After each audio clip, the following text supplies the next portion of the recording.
From the top rope and the Great American Bash, I bid you all good evening, morning, afternoon, wherever you may be in this great land of ours or around the world. Welcome to the $55 million studio on the Pro Wrestle Machine. Let's get into this issue. Through the use of the Pro Wrestle Machine. January 18, 1999 Wrestling Observer Newsletter, Giant Baba retires, ECW Guilty is charged review, tons more. By Observer staff. We have only sketchy details of this at press time, but the speculation has grown stronger that the wrestling career of Giant Baba is finished. All Japan had been secretive about the actual condition of Baba since he missed a few shows in December, came back a few dates, but then was hospitalized and cancelled his scheduled vacation, which included going to Vancouver for the WWF Rock Bottom pay-per-view show. Then it was announced that due to recovering from a severe cold, Baba would also miss the entire January All Japan tour. He didn't even attend the traditional year opener on January 2nd at Korakuen Hall, where he gives his traditional New Year speech. The only thing that is official is that Baba underwent bowel surgery on January 8th. He was said to have an illness called ileus, although nobody was able to give me a clear definition of exactly what that entails other than it is serious and his recuperation will require several months of hospitalization, and it is believed at his age, Baba turns 61 on January 23rd, that even as limited physically as his role in mid-card comedy matches are, that he would most likely not be able to come back to the ring from this. The current All Japan Tour, which is only doing so-so business even with Vader, is being run almost completely by Mitsuharu Misawa. From a mainstream recognition standpoint, Baba is the third most famous wrestling name in the history of Japan, trailing only Rikidozan and Antonio Inoki. His mainstream recognition in Japan is significantly greater than that of Hulk Hogan in the United States due to him being a network television personality for nearly 4 decades. With pro wrestling during most of that time being highly rated prime-time programming. This is exemplified by the fact that this story was the lead story on the front page of many sports newspapers this week. Baba debuted in pro wrestling on September 30, 1960, the same night as Inoki, both as protégés of Rikidozan, the Babe Ruth of Japanese pro wrestling. Because of his great size, being 6'8.5" and close to 300 pounds, he went to the United States billed as a 7'3" Japanese monster and was a major headliner around the country in the early 60s, more so than any Japanese wrestler in the US since that time. After the death of Rikidozan, he was called back to Japan and was the star who revived the dying business with famous primetime television matches against the likes of the Destroyer, Dick the Bruiser, the Crusher Bruno Sammartino, Fritz von Erich, Bobo Brazil, Gene Kiniski and the other headliners of the day, holding the same international heavyweight championship that Rikidozan made famous by beating Lou Thesz. After a coup with Inoki, his most legendary tag team partner in the late 60s, to take over the old Japanese Wrestling Association, JWA, failed, he left the company and formed All Japan Pro Wrestling, and with the help of Dory Funk Sr. and Sam Mushnick along with his friendship with Sammartino, got NWA recognition and brought Sammartino, Terry Funk and Freddie Blassie in for his debut tour, immediately becoming the major promotion in Japan from its start in late 1972. The All Japan/New Japan rivalry for supremacy was probably the most bitter, lengthy promotional feud in history, with each side having its ups and downs. The war led to salaries escalating for the top foreign performers like Stan Hansen, Abdullah the Butcher, Andre the Giant Tiger Jeet Singh, Bruiser Brody and the Funk Brothers in the early 80s to figures closing in on $8,000 to $10,000 per week, figures unheard of at the time in the profession for anyone except Andre. Those who played their cards right when it came to jumping at the right time, Brody in particular, briefly earned considerably more than that. With the exception of the Funks and Mil Mascaras, just about every top foreigner in Japan at one point jumped from one company to another for a substantial raise during that period, with Baba's first giant coup being when he signed Stan Hansen in December 1981, who became his top foreign draw for nearly 2 decades and his final top-drawing main event opponent. By the mid-80s, Baba stepped down from his main event position, and All Japan had probably the strongest year in its history in 1985 when Riki Choshu and a dozen others jumped from New Japan. After Choshu left, Baba's turning of Genichiro Tenryu, who became accepted as a top main eventer due to his hot program with Choshu, on Jumbo Tsuruta led to the hottest main events in the world. When Tenryu, clearly the group's MVP, jumped to the newly formed SWS to be its top star in 1990, taking several wrestlers with him including Great Kabuki, it appeared All Japan would take a major hit. Actually, business grew even stronger, as it forced Baba to elevate Mitsuharu Misawa, Toshiaki Kawada, Kenta Kobashi and Akira Tao to the top, and they became the top in-ring performers in the world and led Baba to several lucrative years before the matchups got stale and, with the exception of Jun Akiyama, The company has failed to create a new top star, and business has gone down in recent years. In his prime, Baba was never considered a great worker but was for his time an agile big man with excellent ring psychology. Since Japanese at the time were generally quite short, his size made him stand out in his country, and he became a crossover celebrity. As a promoter, he was for years considered to be the most respectable and honest in the business, and working for All Japan was considered the plum job in the industry. There was a saying in the business that a handshake from Baba meant more than any detailed contract from any other promoter in the world. In recent years, as times have changed and the US caught up with and surpassed Japan as being the market wrestlers could make the most money in, Baba failed to keep up with those changes in many ways, and that reputation has changed as well, not helped by the perception of his infamous wife Matoka, who ran much of the business end of the world's biggest mom and pop wrestling company of all time. With company fortunes not looking good, Baba finally gave up most of his booking power to Misawa late last year, with the exception of Baba still booking the Triple Crown programs and finishes through the end of this past year, although Misawa is now in charge. Baba's most impressive feat in the ring were hardly having great matches. His 60 singles matches are part of Japanese folklore, although they wouldn't hold up being viewed today. But he's far more impressive for his durability, amazing considering his physique with a huge frame and almost no muscle mass would visually lead one to believe he'd break in two taking a bump. Although he'll never be respected within real sports for his accomplishments, his durability puts Lou Gehrig or Cal Ripken to shame, as from September 30, 1960 through April 25, 1984, he never missed one advertised match for any reason, not injuries, travel, or anything. That record, which will likely never be broken, is listed at 3,711 consecutive shows, although the real number is actually quite a bit more, no doubt well over 4,000, because those are only his shows in Japan, and he wrestled numerous dates in the United States, including extended tours. During those years, due to the settling of the NBA strike, the planned WCW specials on NBC have at this point been postponed. Although it was announced on Nitro that there would be a show in Las Vegas on February 14 called Love Hurts and that tickets would be going on sale soon, the show was canceled the next morning. After the NBA strike was settled last week, both the February 14th and 3rd/28 planned specials, which coincidentally were going head-up with WWF pay-per-view events, both which were to be used as programming to fill time slots slated for NBA games, were canceled by NBC. WCW immediately went to TNT to move the special, and it was agreed to be a 2-hour special starting at 8 p.m. Eastern, head-to-head with the WWF's Valentine's Day Massacre pay-per-view from Memphis. However, a few days later, the decision was made to scrap the show altogether because one of the major selling points being counted on was the participation of several major television stars, including Matthew Perry from Friends, and without NBC, that wasn't going to happen. There is no word on whether or not NBC will begin broadcasting WCW events after basketball season ends, as the original plan, formulated when NBC thought there was a good chance there would be no basketball, was for 6 events, 3 of which would take place during basketball season. All the hoopla and hype from leading to and coming out of the 2 world title changes on January 4th led to the 2 largest Monday night audiences in history over the past 2 weeks, and when the smoke cleared, the WWF increased its consecutive week winning streak to 11. With the WWF doing everything to get the word out about its title change, and WCW doing them the favor of making sure the ratings gap would be as much as possible by announcing the WWF's change as well, Raw set its all-time record with a 5.76 rating, hours of 5.67 and 5.85, even beating marks set on nights that Nitro was preempted for basketball, and it went unopposed, with an 8.08 share to Nitro's 4.96 rating, hours of 5.55, 4.57 and 4.78, and a 6.92 share. With Nitro doing a 4.68 in the head-to-head 2+ hours, that meant a combined rating of 10.54, which translates into 7,852,000 homes and probably around 11.78 million total viewers.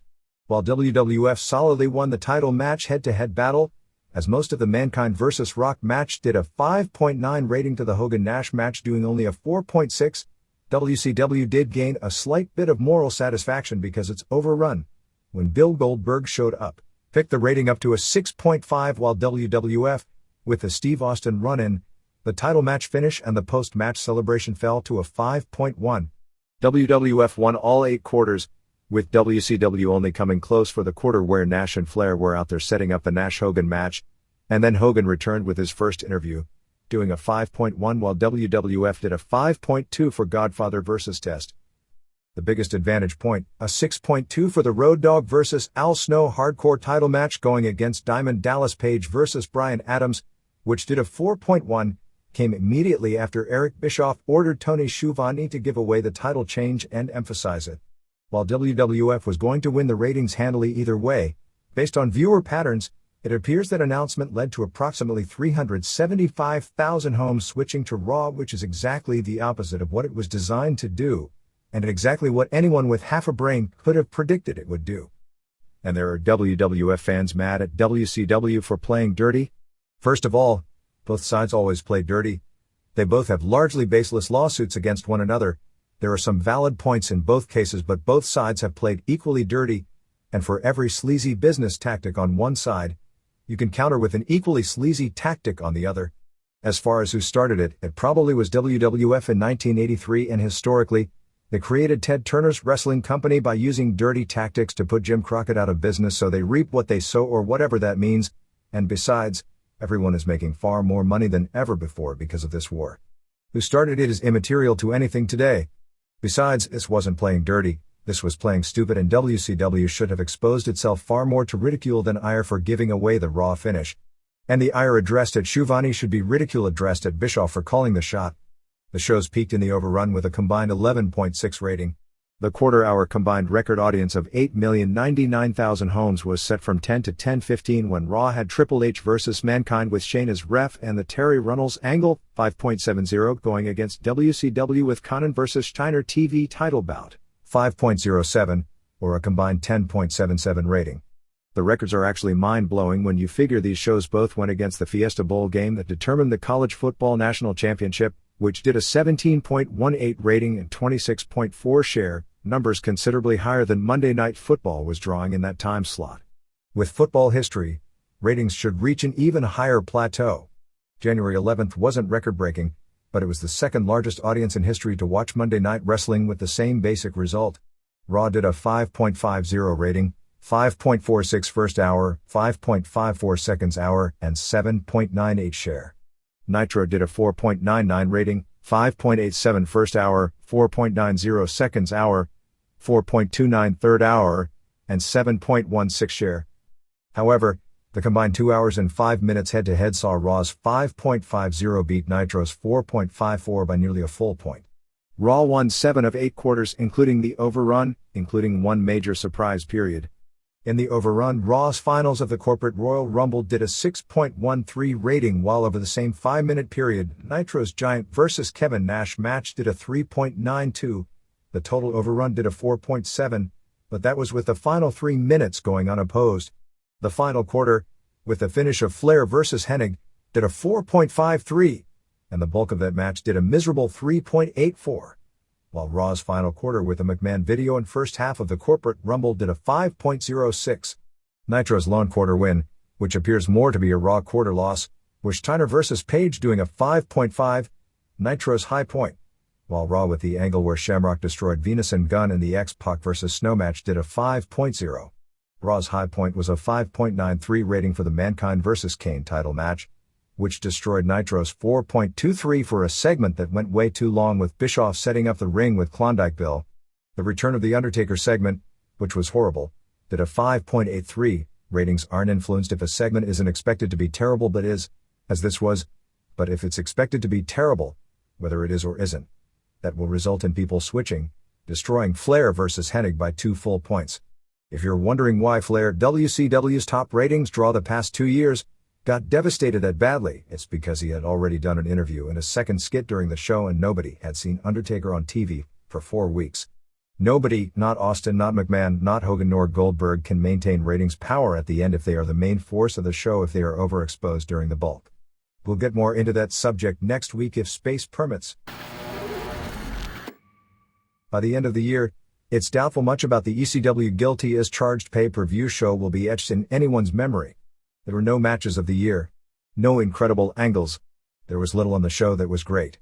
But in a world where weekly pro wrestling pay-per-view shows seem to get less and less interesting, and where the only real battle seems to be who can outlaw the other in an anything-goes quest for Monday night ratings, ECW did what WWF and WCW haven't been able to do for months. They put on a good show. Their top matches were good. They corrected their weaknesses from the previous shows. The finishes weren't overdone, or too cute, or done with no purpose whatsoever, which had plagued ECW, WWF and WCW respectively on each company's recent shows. The show on January 10th from the Millennium Theater in Kissimmee, Florida before 2,600 fans paying approximately $80,000 had its weaknesses as well. It's been said for the last several shows, but it was never more apparent. ECW desperately needs to give Joey Styles relief on these shows. One announcer can't do it alone for nearly 3 hours.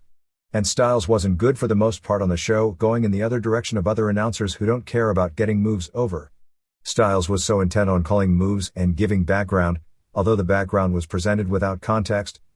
Super Crazy has been wrestling in WWF, EMLL, Promo Azteca, for this many years, and he's this old, rather than talk about his strengths, what that means and what he's done in a manner fans can relate to, that he failed to weave stories into the matches. And then in the main event, he was put in the position to try and call the title change as if it was some Flair Steamboat all-time classic changing of the guard match. And while it did end up being a good match, while Styles was trying to give it this credibility to set it up as a classic, the crowd live was chanting "Show your tits" at Francine, unfortunately for Styles, making the commentary seem almost hilariously campy rather than serious. ECW can't match WWF or WCW for production, nor should it, so the fact casual fans would see the look as minor league really isn't an issue worth discussing. However, the micing of the crowd, which has been a problem before, was a huge problem on this show. On pay-per-view it came off like almost nothing on the show had heat. The best wrestling match, Super Crazy vs. Yoshihiro Tajiri, came off on TV like this dead crowd watching guys do flips and good moves that nobody cared about. Live the crowd enjoyed the show, but on TV, it seemed like guys were working real hard to a crowd that was sitting there waiting for Rob Van Dam.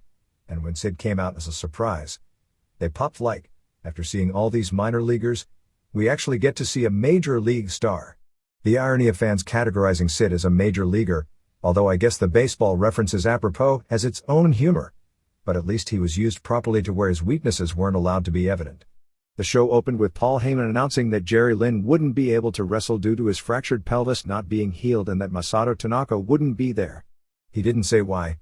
Actual reason is that relations between ECW and FMW have totally fallen apart due to all the reasons we've been talking about for weeks.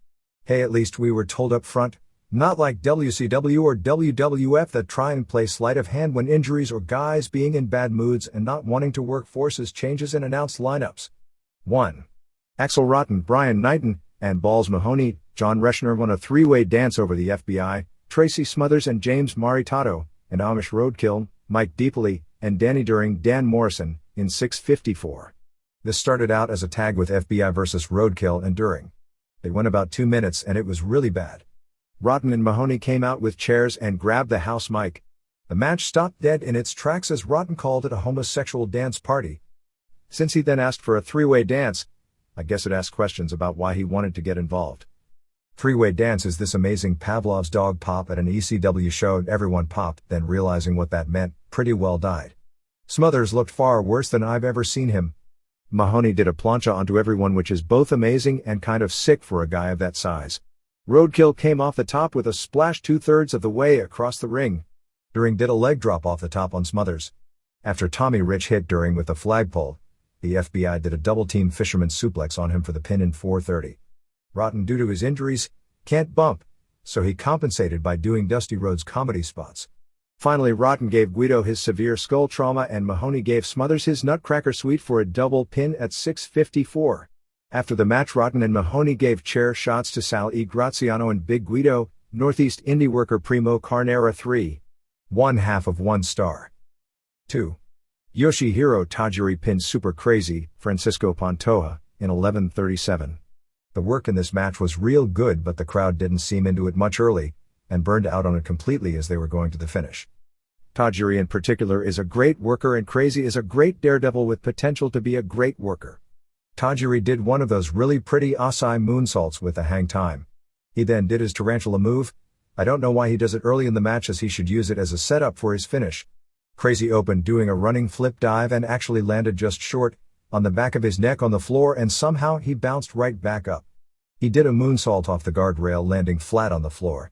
He got up from that as well. This guy must have a body made of steel. Tajiri did this incredible rolling tapatia into a dragon sleeper, and followed it up with a plancha. The spots were exceptional, but some of the transitions were a little too choreographed looking in the setup. Crazy did a rolling screw tope. Crazy did a swinging DDT and a swinging reverse DDT for near falls before missing a screw plancha.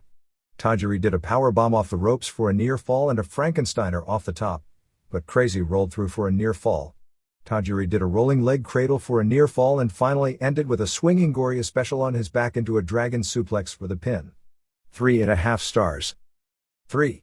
Sid Audi beat John Cronus, George Kaizo, in 131. Cronus came out first and heel ref Jeff Jones came out in a Judge Rob trying to be Mills Lane and tried to deliver his promo with the same cadence and inflections as Val Venus. It was such a ripoff that he came across like this embarrassing version of seeing somebody singing at a karaoke bar. He brought out Sid, who got a huge pop. Sid threw Cronus over the top rope through a table. He then hit him with 3 chair shots, all terribly weak by ECW standards, but this crowd saw him as a real star so he could get away with it. Lance Storm wasn't accorded such a luxury later in the show. The crowd chanted for power bomb, he delivered, and it was over. 1/4 of 1 star. 4. The Dudley Boys, Mark LaMonica and Devin Hughes, beat Spike Dudley, Matt Hyson and New Jack, Jerome Young, in 10:01. The best thing by far about this presentation was the mic work of Joel Gertner. In fact, Gertner was over to the crowd as a babyface because of his funny sexual innuendos and catchphrases. Them trying to get Big Dick over as having 26-inch arms comes off as lame because he's gotten smaller. And even so, when you've got guys like Scott Steiner walking around on high-profile TV every week, it's pretty hard to impress anyone with arms. Finally, Bubba challenged anyone in the back. New Jack and Spike came out, with Spike dressed up like a gangsta. They used a million weapons and the music played the entire match. It was really bad. Bubba twice threw Spike into the crowd to create the body surfing spot from months back, but this crowd didn't do it. The first time was really embarrassing as you could see security start the spot, making it all contrived, but when they put him in the crowd, they didn't do it anyway. They should have just made signs and planted fans. See, the NBC special wasn't as wrong as you thought, like WWF did on Raw the next night, and they wouldn't have these kind of problems. Spike and New Jack got hammered, but made a comeback with guitar and chair shots. Dick no-sold a chair shot by Spike, but then went down for one by Jack. Finally they did a sloppy version of the 3D on the ramp to take out Jack. Spike then did the acid drop on Dick and Devon, and then finally Bubba. He went back to Dick, but was then thrown off, largely killing the gimmick what had run its course of him beating these physical supermen. In the ring, they did 3D on Spike for the pin. They continued to work on Jack and Spike after the match, including multiple chair hits on Jack, who bled. Devon came off the top rope with a chair onto Jack's head. Dick juiced. Bubba then did some mat work and challenged Public Enemy to return to the ECW arena on January 16th. It was really weird to see them shoot a pay-per-view angle for a specific match at a house show that almost nobody watching could see even if they wanted to. After the match, Jack was destroyed and juiced from chair shots. 1 star. 5.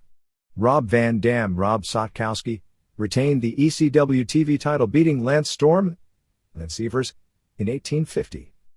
This was Van Dam's best singles match to date on pay-per-view. Bill Alfonso tried to sexually accost Tammy Lynn Bitch, who by the way appears to be the next in line for the implant factory. This allowed Van Dam to jump Storm, who was protecting her with a leg drop. Van Dam came off the apron with a corkscrew leg drop on Storm, who was hanging over the guardrail. Van Dam did a somersault off the guardrail onto Storm, who was 3 rows into the crowd. He followed with a reverse DDT on the floor. Storm came back with a springboard crossbody into the crowd. Van Dam's eye was busted somewhere in this sequence and was kind of knocked silly for the rest of the match legit. Storm crotched him on the turnbuckles and used a backward superplex, but Van Dam landed on his feet and delivered a corkscrew leg drop. Van Dam used a la tapatia and a somersault senton for a near fall. Storm came off the top with an elbow drive to the chin. Storm picked up a chair and delivered a really weak-looking shot which the audience booed. Van Dam hit the Van Daminator, but Storm rolled to the floor. Anyway, there was a ref bump. Bill Alfonso brought in a chair, but Storm took it from him and Van Dam came off the top rope with a Van Daminator, but no ref. The two got up and did some really weak brawling, followed by a series of near false spots out of Malenko Guerrero playbook which were executed about 75%, before Storm finished off with a high German suplex for the pin. A lot of good moves in the match, but the transitions were only average and there were still a lot of weaknesses. The match would have been better had it gone about 7 minutes less. 3 stars. 6. Just incredible. Pete Polacco beat Tommy Dreamer Tom Laughlin in a ladder match with a cane on top in 1845. Also solid work, but it went too long. Credible used a reverse DDT on a chair and a drop toe hold on a chair. Dreamer came back with the Dreamer driver and went for the ladder. He did a ladder clothesline onto both Credible and Jason and followed with a hard cookie sheet shot. Dreamer dropped Credible's face on the ladder and then monkey flipped him into the ladder. He missed an elbow drop on the ladder and began selling. Credible put the arm between the ladder and smashed the ladder with a chair. Dreamer put Credible on the ladder and used the ladder to flip him to the floor. At this point there was no crowd intensity in the match, but the work was solid. The unnamed new woman ran in and gave Dreamer a low blow and a suplex. He came back and went to DDT her, but Credible clotheslined him. Dreamer came back with a few crotch shots and a Death Valley bomb, which they called a Spicoli driver in their once every pay-per-view tribute to Lou Spicoli. They did the teeter-totter ladder spot. Credible used the ladder to flip Dreamer over the top and through a table. There was a sloppy spot where Dreamer threw Credible off the ladder into a chair. Credible brought in a second ladder. By this point Dreamer was bleeding. Both were climbing their respective ladders. About halfway up, they traded punches and Dreamer did a diamond cutter and they both went to the mat. Dreamer then got the cane. Credible did a real sloppy DDT off the ladder. Terry Funk came out and hit Dreamer with a garbage can a few times and Credible used a modified tombstone piledriver on the ladder for the pin. After the match Funk destroyed Dreamer with a garbage can. 2.5 stars. 7. Taz, Pete Senerka, beat Shane Douglas, Troy Martin, to win the ECW title in 22-15.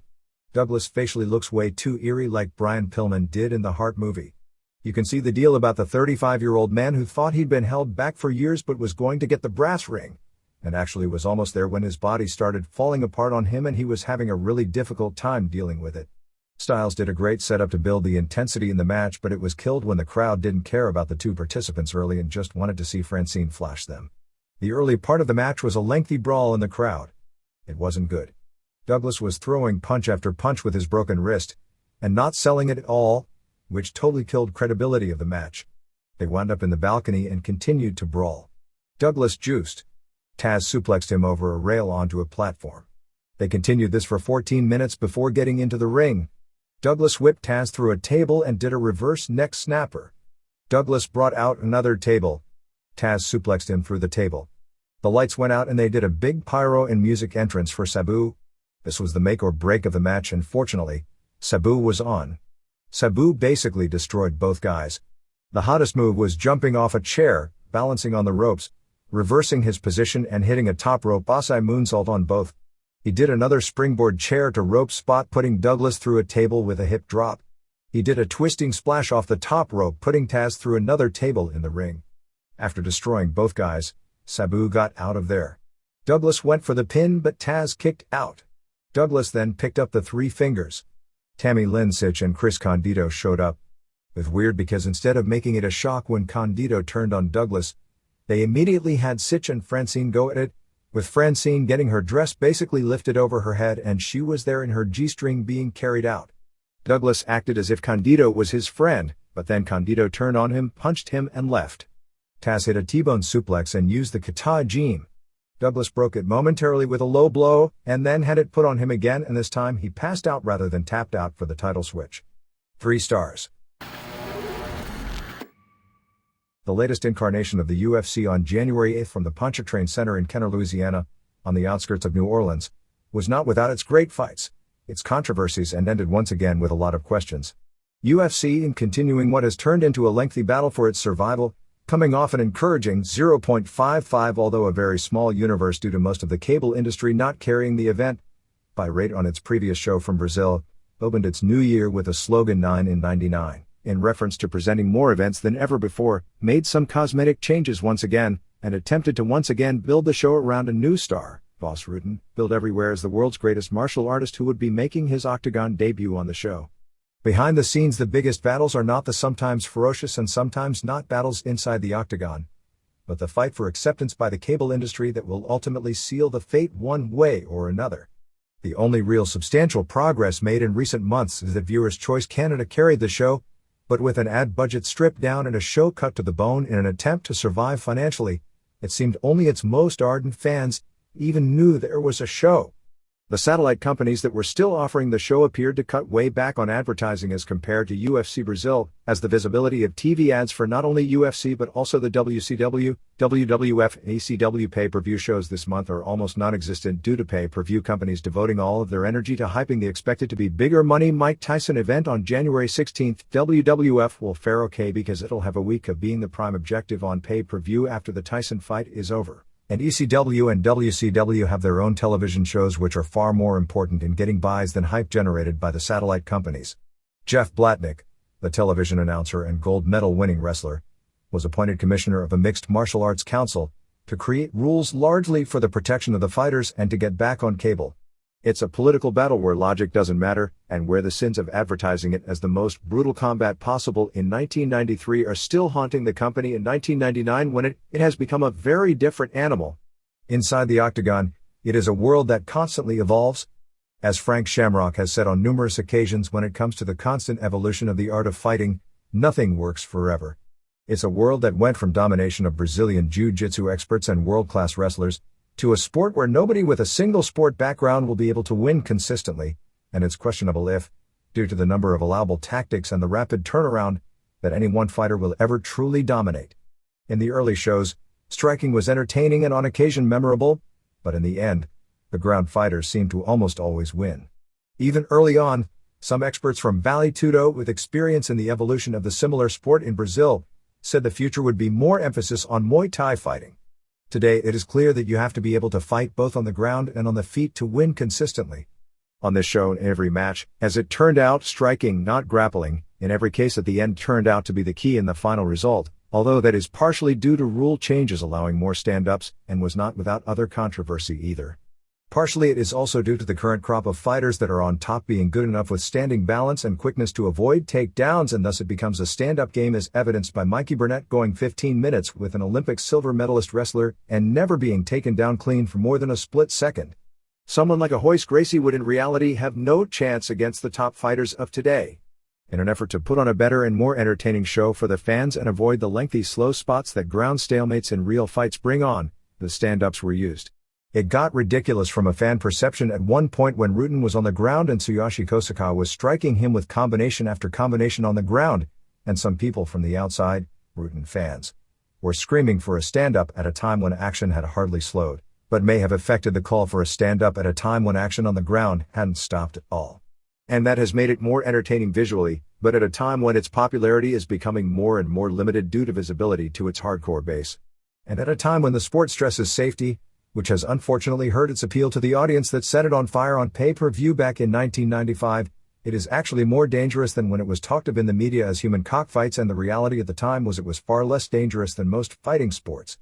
The evolution had made it more dangerous, although at this point it is no more dangerous than any sport that allows strikes to the head and less dangerous than many. This show had its controversy before it even started. The posters and advertising was built around Rutan, an exciting charismatic fighter who has been dominant in Pancrase since its inception, not having lost a match in nearly 4 years. Since a March 10, 1995 match with Ken Shamrock, there's a backstory to this one as Pancrase asked Shamrock to drop his cop title to Rutan before this match since apparently they didn't want to risk having their world champion lose a match in UFC, and Shamrock refused to put over a foreigner and instead agreed to drop the title in his next defense against Minoru Suzuki. After that point, Rutan captured the cop title twice, while John Peretti, the matchmaker for the show, believed Rutan to be possibly the best fighter in the world. Others who had made the transition from Pancrase to UFC, such as the Shamrocks and Maurice Smith, felt he could be in for a rude awakening because of the rule and style differences. For one thing, there was his age. He turns 34 next month, and fighting generally isn't kind to people at that age. There were the injuries. As anyone who has done both will say, Pancrase, because you fight more often and the fights are generally tougher, is tougher on the body than UFC, and Rutan has been doing Pancrase from the very start. He only had one fight in 1998, which was either going to result in him being his healthiest in years, or being rusty, maybe a little of both, and one never knows what that combination would bring. His opponent Kosaka was so well respected by insiders and was thought to have a very strong chance at beating him, and he admitted publicly that Kosaka was not a good opponent for him to make a spectacular debut against, and even he was said to be worried that he was being hyped at a level that could lead to disappointment. Many fighters resented the billing of Rutten as the world's greatest martial artist before he had ever stepped into the octagon, although none denied he was a great fighter. Some saw it as a direct insult to Frank Shamrock, based on what Shamrock had done over the previous 15 months. As it turned out, Rutten knocked out Kosaka with 45 seconds left in overtime in a spectacular fight that Kosaka was dominating until the final minutes when a bloodied Rutten came off the ground and used his legendary firepower to win. Whether he could have even won the fight without the stand-up calls that were controversial, being that Kosaka was hardly resting on top, is a point to consider, but you play the game under the rules as they are presented. The finish brought the very tough crowd of approximately 3,000 in a 4,400-seat building that was largely on its feet the entire way to the perfect explosion to end the show, and it had to rank as among the greatest fights in UFC history. As a fight, it surpassed its hype, particularly from a Japanese standpoint because of the Rings versus Pancrase interpromotional situation, which resulted in more Japanese reporters at a UFC event in many years. But still, some on the inside, and some fans outside, were still disappointed, thinking Rutten hadn't lived up to his billing, many of whom underestimated Kosaka's ground skill and preparation. With its future in question and with the popularity of pro wrestling, it doesn't take a brain scientist to figure that most fighters who believe they have charisma to think pro wrestling is a lot better way to provide for themselves and their families. Already people like Rutten, Mark Kerr, who actually didn't debut as a pro wrestler in December as was advertised, Mark Coleman, Chemo, and others, including somewhat notable bodybuilders Aaron Baker and Paul Dillett, are already training in Southern California under Tom Howard or are expected to start training for potential pro wrestling careers. Insiders say Coleman is showing the most and may start doing weekly shows in the near future. There are also cosmetic changes which exemplify how silly the political problems are. It is no longer Ultimate Fighting Championships. It is simply UFC. Similar to KFC, because fried became a bad word in a more health-conscious society, and a since telegraph is a term from another era and makes the company seem dated. The original logo of a bald-headed dude that looked like the Michelin tire dummy, although after his fight Rutten drew some facial hair on the guy and tried to act like it was his twin brother, punching down has been changed to him looking like a bodybuilder posing with a title belt. As a live event, because so few people have access to seeing the events and the stars they do know from the heyday are, with the exception of Tank Abbott, are no longer around, there is no emotional appeal going in, which hurts the heat and makes it difficult to promote the dream match that will pop a crowd. Last year's Battle of the Bayou in New Orleans was one of the best UFC crowds. This year it was more like fans going to a tough man contest, not knowing the participants but just wanting to see bloody pummeling. There was no understanding nor caring about strategy or understanding the strengths, weaknesses, and strategies of the matches. The crowd came unglued twice, when Evan Tanner and Rutten came off the ground to win, but in both cases the dynamics of the pop were because the crowd didn't understand that neither were ever in serious danger even when they were on their back getting hit. As a live show, due to the crowd, it was coming across as a flat show before the main event, even though only one fight I'd describe as not being exciting, Pat Miletic versus Jorge Patino, which ended it as a thumbs up in my book because the last match to me was a potential match of the year. On television watching the tape, I felt the show was more entertaining because all of the fights but one were good, even with the numerous production glitches. The biggest controversy in the aftermath was the split decision in the Mark Coleman versus Pedro Hitso match, which I ended up being the judge who cast the deciding vote. The basic story of the match is that, as expected, Coleman took Hitso down very quickly. He struck and hurt him effectively on the ground. After a stand-up was ordered when action slowed down, Coleman even got the best punch of the fight in. Hitso's face was marked up. Hitso came back with great leg kicks and got in some strong combinations standing as Coleman started to tire. Coleman took him back down and still got some blows in while caught in the guard. Hitso escaped as Coleman tired, and in the final 2 minutes of regulation, Hitso threw some sizzling leg kicks and outboxed him, but wasn't as dominant standing as he probably should have been. They went to a 3-minute overtime, which saw both men very tired. Neither man did anything in the overtime to win the fight, although Hitso seemed fresher and landed more blows. The official verdict was that Tim Catalfo, who is the co-owner of the now famous Obaki Gym in Atlanta with Bill Goldberg and an experienced wrestler and at the age of 40, still a very tough Vale Tudo fighter, voted for Coleman. Eddie Goldman, who writes for numerous publications about MMA, most notably Full Contact Fighter, who as luck would have it, is good friends with Coleman, voted for Hitso. I voted Hitso. I felt it was a draw, but in UFC judging, you don't have the option to vote draw. Peretti, who was doing color for the match, in his commentary said he felt Coleman won. After I wrote down Hitso's name and before the decision was announced, the people around me asked who I had voted for, and the consensus was Hitso won. One person thought he had won clearly. Another reporter, seated next to me, rolled his eyes, shocked at my vote. Based on what people who were asking around backstage felt, they said among those unaffiliated, they were about 50-50. The live crowd clearly was split as well. Whenever decisions are announced in close fights, fans will boo. When Goldman's decision for Hitso was announced, there were light boos. When Catalfo's decision for Coleman was announced, there were light boos, neither any larger than the other. When my decision was announced, there were boos, but less than would be expected on such a close decision. Internet reaction was furious, but it was going to be that everyone said somebody was robbed no matter who got the decision, as that's the nature of that beast. Based on phone calls here, and this was only a handful who expressed their opinion, they were running 60-40 for Hitso. I watched the fight with a big group the next night. When it was over, and none knew about the controversy before watching it, and we polled those before showing the decision and nobody knew which one I'd picked, it was 57% for Coleman and 43% for Hitso.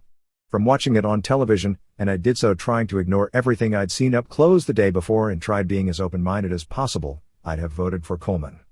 There have been UFC decisions where I've watched on TV or been live sitting with basically the same vantage point as a judge that I've disagreed with, but they were all close calls.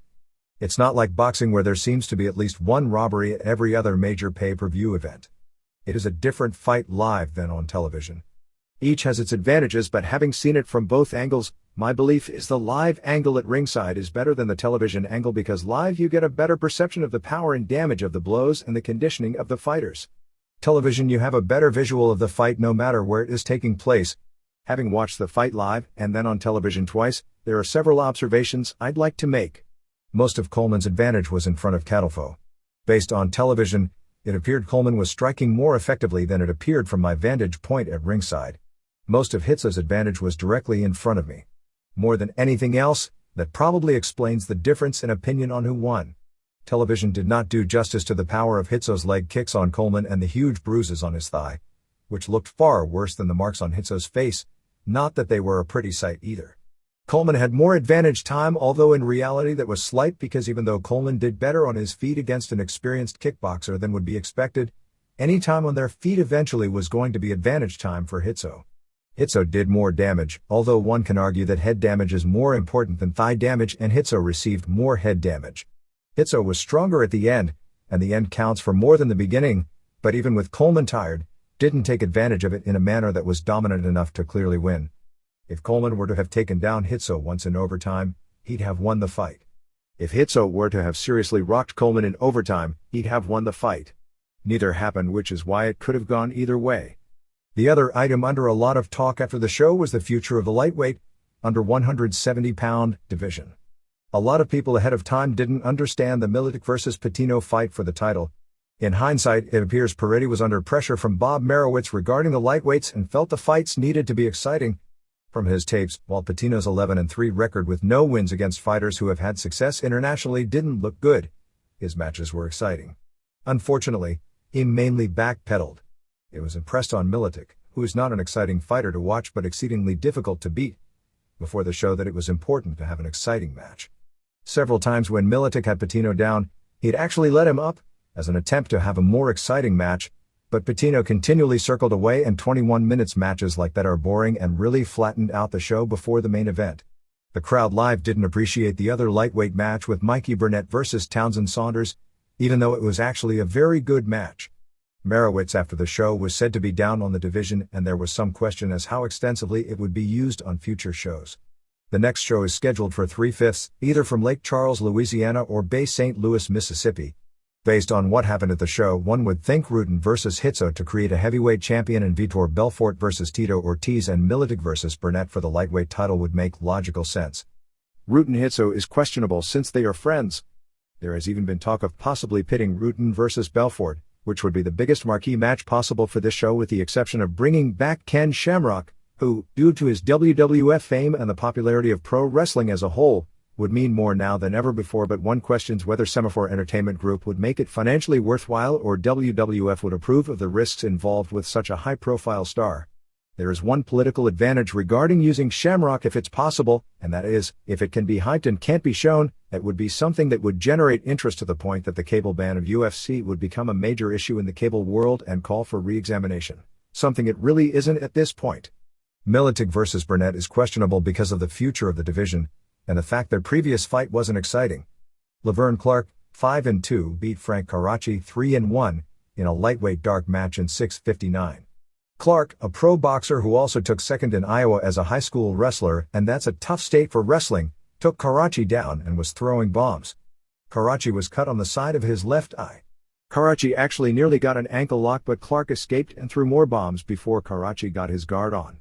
Karachi took the pounding before tapping out in a pretty one-sided fight. 1. Evan Tanner, 3-0, beat Daryl Golar, 0-2, in 7:57. Tanner, who also sports a 14-1 record in pancrase-style fighting in both Japan and USWF, where he's the current world heavyweight champion, threw leg kicks early until Golar, a former national champion in Greco-Roman wrestling, caught a kick and took him down with a nice leg sweep. Tanner got guard and at one point went for a triangle and armbar combination, and Golar broke it, lifting him up with one arm and dropping him like a power bomb hard. Tanner went back for the same move and Golar tried another one-arm power bomb but didn't have the power to drop him with as much impact. Golar powered his way out and cut Tanner's eye with hard punches. Tanner finally escaped, and when they were on their feet, it was clear Tanner was in better condition and began hammering a tired Golar with hard knees, forearms and elbows. The place went nuts for Tanner's comeback as he continued to throw punches and knees before getting behind Golar and choking him out. This match brought down the house. 2. Burnett, 2-1, beat Townsend Saunders, 0-2, via unanimous decision after 12 minutes regulation and 3 minutes overtime. Saunders is one of the most accomplished wrestlers in the country, with a world title and an Olympic silver medal in 1996. Burnett's balance and wrestling was impressive as he avoided the takedown almost the entire fight and kept it to his strengths on the feet. He rocked Saunders early with punches, knocking him down once, and when he staggered to his feet, Burnett hit him several more times. Saunders appeared to be out momentarily but somehow got away. Burnett injured his hand from throwing the blows. Saunders tried several takedowns but Burnett was able to block them. Saunders was cut under the right eye and later under the left eye. By the end of the fight, his face really looked bad. Burnett went for a guillotine but Saunders got out immediately before regulation ended. In the overtime, Saunders finally took Burnett down but Burnett sprung up to his feet immediately. Burnett wasn't able to rock him seriously because of his hand injury. It was badly swollen but turned out to not be broken, but outboxed him the entire match. Saunders deserved a lot of credit for hanging in there and absorbing the blows without being taken out of the fight. When the overtime expired, Burnett won a unanimous decision. 3. Tito Ortiz, 2-1, beat Jerry Bolander, 8-3, via referee stoppage due to blood at 2:31 of overtime after 12 minutes regulation. This was something of an upset as Bolander was figured to beat Ortiz to set him up for a match with Belfort on the next show. For whatever reason, Bolander appeared to be flat. Ortiz, who trimmed down to 199.8 for the weigh-in 24 hours earlier, had rehydrated himself up to an amazing 218, which gave him a sizable size advantage to Bolander, who was probably around 204, weighed in at 199.9. Ortiz also had a lot of natural charisma as a bad boy type as the crowd reacted to him without knowing who he was. With his long arms, he had a great reach advantage, and boxing training under Al Stonka, the current coach of Belfort and a former coach of Oscar de la Hoya, he was able to strike consistently and effectively. Having wrestled at Cal State Bakersfield, he was also able to take Bolander down and punched him effectively from the top. Ortiz was totally dominant, bloodying Bolander up from the top. A stand-up was called, which on paper helped Bolander because it got him from the bottom, but the reality was Bolander was better off on the ground as he was outboxed. Bolander got a bloody nose. He took Bolander down again and started throwing knees and elbows to the face. After another stand-up, Ortiz once again took him down to end the regulation. In overtime, Ortiz took Bolander down and Bolander was now bleeding again from both the eye and another cut near the nose. When ref John McCarthy looked at the eye cut, he stopped the fight. Ortiz, who looked tremendously impressive in beating an established star handily, with his fingers acted like he was shooting at the Lion's Den corner after winning, and did an interview where got his a few of those words on the air that you aren't supposed to say on television, even on the USA Network. 4. Hitso, 8-0, beat Coleman, 6-3, via split decision as part of the heavyweight title tournament after 12 minutes regulation and 3 minutes overtime. Ken Shamrock was in Coleman's corner. Earlier in the show he was in Burnett and Bolander's corner as well. Shamrock actually only trained Coleman for 1 week before the fight. Coleman took Hitso down and hit him effectively. One rule change that has definitely hurt Coleman is the elimination of the headbutt is in the guard. That was one of his most effective weapons. McCarthy ordered a stand-up at 5 minutes, Hitso was bleeding under the left eye from a hard punch, but came back with the leg kicks and a knee and punch combination. Coleman caught a kick and took Hitso down again, but Hitso got guard, but Coleman did effective striking from that position. Hitso got out and they traded leg kicks and punches with Hitso looking the stronger. The overtime was on their feet completely with Coleman too tired to take Hitso down. Hitso didn't win the overtime by much and it was a controversial final call. 5. Militic 27-1-2 beat Patino, 11-4 to retain the lightweight title after 15 minutes regulation and 2 3-minute overtimes. Militic would take him down and let him up to make the fight more on its feet, but on their feet Patino kept going backwards. Patino nearly got an ankle lock at one point. Militic scored with leg kicks. Militic took him down and let him up again. Patino took Militic down once. At one point Patino literally jumped onto Militic, which is totally illegal and he was assessed a foul.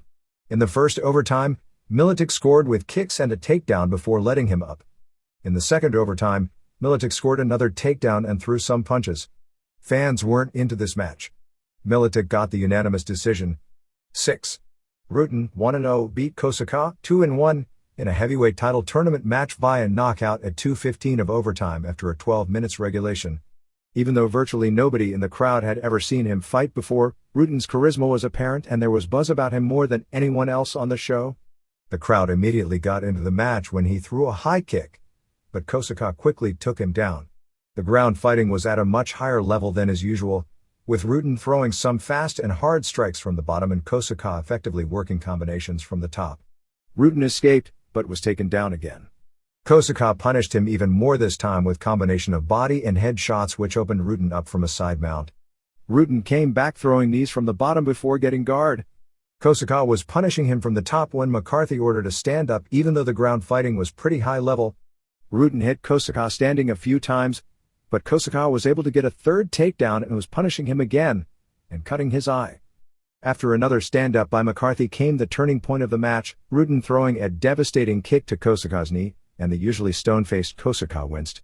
Kosaka without the knee couldn't take him down, and standing Rutan was quicker and more devastating and took charge the rest of the way. In the overtime, Rutan asked his corner to let him know when the last minute started, clearly trying to tire Kosaka on his feet and then unload.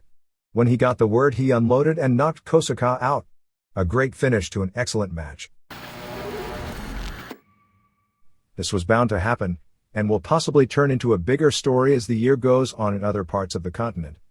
It started when a group of teachers complained to the Winnipeg One School Board on January 5 to implore the school board to request TSN to move its pro wrestling telecast to later evening time slots. Don Teal, president of the Winnipeg Teachers Association, said that children mimicking pro wrestlers are grabbing their genitals, gyrating their hips and telling children and teachers suck this. Well, actually he got that phrase slightly wrong, but you get the drift. According to board chairwoman Lori Johnson, the problems with fighting on the playgrounds have escalated to the level reached years ago at the peak of the popularity of the Power Rangers and Mutant Ninja Turtles shows. The story was page 1 of the January 6 Winnipeg Sun. David Rosenblum, a spokesperson for TSN, which carries both WWF and WCW events, although WWF is far more popular in Canada, said that TSN heavily edits its wrestling shows to conform to network guidelines for violence and swearing. Over the past week, 2 more stories have run locally and it has become a major mainstream issue in the city. The January 10th paper reported that the Winnipeg School Division is going to lobby TSN to move wrestling show to a later evening time slot. It noted that of late several elementary school children have been suspended from school for grabbing their crotches and making vulgar comments to teachers and other students. After Fort Rouge School Principal Bob Davis brought up the subject, other schools related similar experiences division-wide. The Jackal Don Kallis, who officially is still under a WWF contract but has been told that when his current deal expires in a few weeks that he won't be renewed. He was told because of heat with the boys. Wrote a column on the subject, which was both funny and serious. He responded to a quote in one of the articles about wrestling teaching kids to resolve their differences through brute force by asking if anyone had seen the Hogan-Nash title change. He claimed that kids get no more behavioral cues from pro wrestling than they do from hockey, which he said was more violent, or football, which he also said was more violent, being around young kids a lot and having several friends who are school teachers. I'd strongly dispute that claim. He also joked that the punishment should fit the crime, and that kids at school caught doing crotch chops should be forced as punishment to watch tapes of the Hogan Warrior match or tapes of Kurgan and Giant Scylla dancing, and then noted that Shakespeare was more violent and X-rated than pro wrestling. But on a serious note, he did say that much of what airs on both Monday Night Wrestling shows is questionable viewing for young children and that parents should monitor what their children watch, and said that TSN is unlikely to alter programming making them as much money as wrestling. Recent episodes of Raw rank right at the top of the highest rated shows on the station.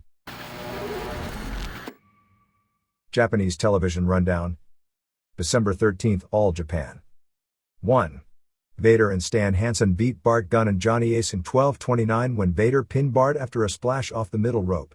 The second half aired only. It was bad. 1/2 of 1 star. 2. Misawa and Ogawa went to a 30-minute draw with Kobashi and Akiyama in a tag tournament match. The last 15 minutes aired and the fans were into it the whole way.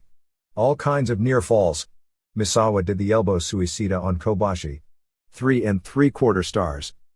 December 19th, New Japan. 1.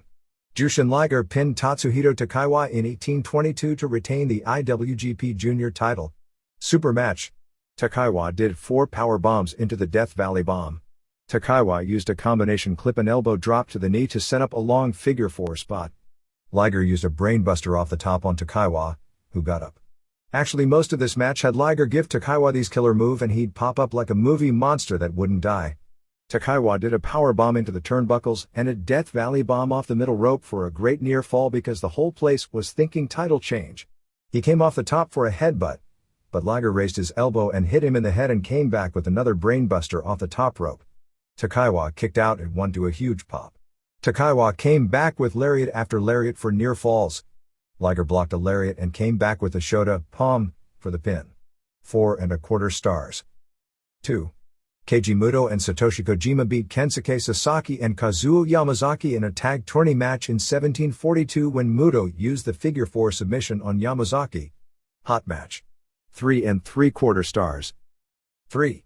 Tatsumi Fujinami and Shinya Hashimoto beat Genichiro Tenryu and Shiro Koshinaka in 1446. Only the last 5 minutes aired. It was real good when Hashimoto was in, but the crowd was dead for Fujinami, particularly his selling because he can't bump because of all his injuries. Fujinami beat Koshinaka with the Dragon Sleeper submission.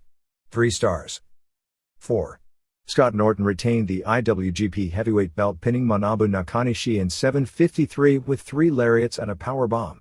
Basic power match between the two with some decent near falls by Nakanishi, but really Norton didn't sell much. Watchable for a regular match but poor for a world title main event. 1 star. December 20th Rings. This was a weak show. All the matches were works, which isn't a knock, but they were bad matches for the most part. 1. Wataru Sakata beat Dick Frey in 12:29 with an ankle lock. Frey grabbed the ropes, which was his 6th lost point, and the match ended. Sakata dominated, but it was a work. The match was terrible because Frey didn't do a thing. Dud. 2. Hiromitsu Kanehara beat Hansa Nyman in 9:04 via tap out for an armbar. Nyman was leading 6-3. Don't ask me why this match had 10 points allowable and the previous match had 5, when he lost. There were some great standing exchanges, including a few brutal kicks even though working that could have really hurt Kanehara because they were just barely pulled and on a wide open head. But the match lost momentum after a strong start. 2 1/4 stars. 3. Yoke Castell beat Masayuki Naruse by destroying his ankle with kicks and the doctor stopped the match. Castell had a 268-214 weight edge, so it was just the bigger man overpowering the smaller man. 1/4 of 1 star. 4. Kiyoshi Tamura beat Kenichi Yamamoto in 11:26. Tamura did his great mat work early, but this was another match that lost momentum as it went on. The referee stopped the match due to Tamura's kicks. Very disappointing for a Tamura match. 1 1/2 stars. 5. Georgia beat Russia B3-2 to earn the series with Holland on January 23 at Budokan Hall in the Mega Battle Tournament Finals. First, Nikolai Zuev of Russia beat Bisait Amaron in 4:01 with a leglock submission. It was so-so. Bram Zaza evened it up with a choke in 2:28 on Zuev. Andrei Kopolov beat Zaza in 4:12 with an interesting-looking submission. This left champ Bisait Teriel left with Kopolov and Vladimir Klementiev. He KO'd Kopolov with an open hand in 2:18 and choked out Klementiev in 5:17. The latter match was pretty hard-hitting, but the crowd didn't care about 2 flat guys in the main event. December 26th, New Japan. 1. Don Fry beat Yuji Nagata in 9:01. Nagata did a great job carrying Fry, whose actual ring work is starting to catch up to his charisma. Fry even took good pro wrestling bumps. He got into it with Brian Johnston and shoved him down. The place went nuts chanting Brian. Good technical groundwork with Nagata getting submissions and Fry making the ropes. Nagata kicked the hell out of Fry, suplexed him and got an ankle lock, but Fry made the ropes after a great struggle. Fry finally decked Nagata with a punch and went wild on him with punches from the mount until the ref stopped it. After the match, Fry hit Johnston and they did the typical Fry post-match pull-apart. 2 3/4 stars. 2. In the tag tourney semifinals, Kojima and Muto beat Tenryu and Koshinaka in 13-21. Excellent match. Tenryu did a diamond cutter on Muto off the middle ropes. Muto came back doing a diamond cutter on Tenryu off the top rope to the floor. Finish was really hot as Muto did a drop kick off the top on Tenryu and got right up and did, really in one motion, a Frankensteiner on Koshinaka for the pin. 4 stars. 3. Fujinami and Hashimoto beat Sasaki and Yamazaki in 17:45. Second half only aired. Fujinami got a knee lock submission on Yamazaki. 1 3/4 stars. 4. Muto and Kojima won the SG Tag Tourney beating Fujinami and Hashimoto in 18:51. It was 70s style early with Fujinami and Muto. Hashimoto and Kojima worked real good with each other. It was an excellent match except Fujinami just couldn't keep up. A lot of great near falls ending with Kojima pinning Fujinami in his highest profile win of his career after 3 lariats. 3 3/4 stars. Mexico. As it turned out, neither Kana nor La Parka was booked on the January 1st Tijuana show, which drew a very large crowd, no figure given, with Tornado Negro winning a hair versus mask match over Huracan Ramirez. Unmasked as Raul Ramirez, and with Santo no showing, the big match saw Rey Mysterio Sr. and Psicosis beating Rey Mysterio Jr. and Negro Casas, with Casas playing semi-heel and not working well with Mysterio Jr. Probably the most important news revolves around Paco Alonso once again not pulling the trigger on the decision between WWF and WCW. WCW has sent Alonso a contract, but he hasn't signed it. Word is that when he actually signs the deal, if he does, he'll immediately lose Negro Casas and El Hijo del Santo, his 2 top draws, who would then be part of a group Victor Quiñones would start basically as a WWF franchise. If he signs, he can use the WCW guys, but the press ripped most of them thus far for using American-style mannerisms and not enough wrestling, and working with WCW is never a picnic anyway. Dr. Alfonso Morales' wrestling column on December 31st talked about Quiñones and Mainz forming Lucha Libre Latino with Casas, Santo, Apollo Dantes, Ed Hunters, Ricky Santana, El Boricua, Dave Sierra, Kevin Quinn and Miguel Perez as the top stars. Alonso hasn't even been around of late, but business in Mexico City's Arena Coliseo is at a record pace. From December 25th through January 10th, there have been 8 shows at Arena Coliseo, 7 of which have drawn in excess of 5,000 fans. This is usually the downtime of year in Mexico, and it's the best post-Christmas period for pro wrestling in more than a decade.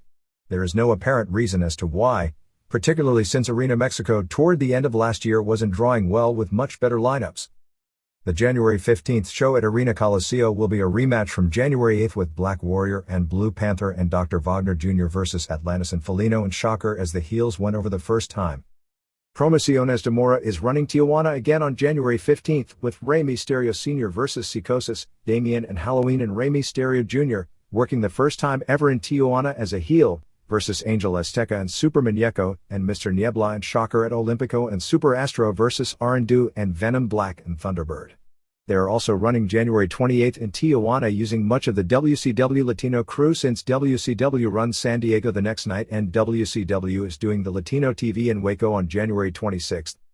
Bombero Infernal won the IWRG IC middleweight title from the IWRG version of Mr. Niebla, not the version who works the rest of Mexico. El Satanico kept the CMLL middleweight title beating Tony Rivera to headline January 10th at Arena Coliseo.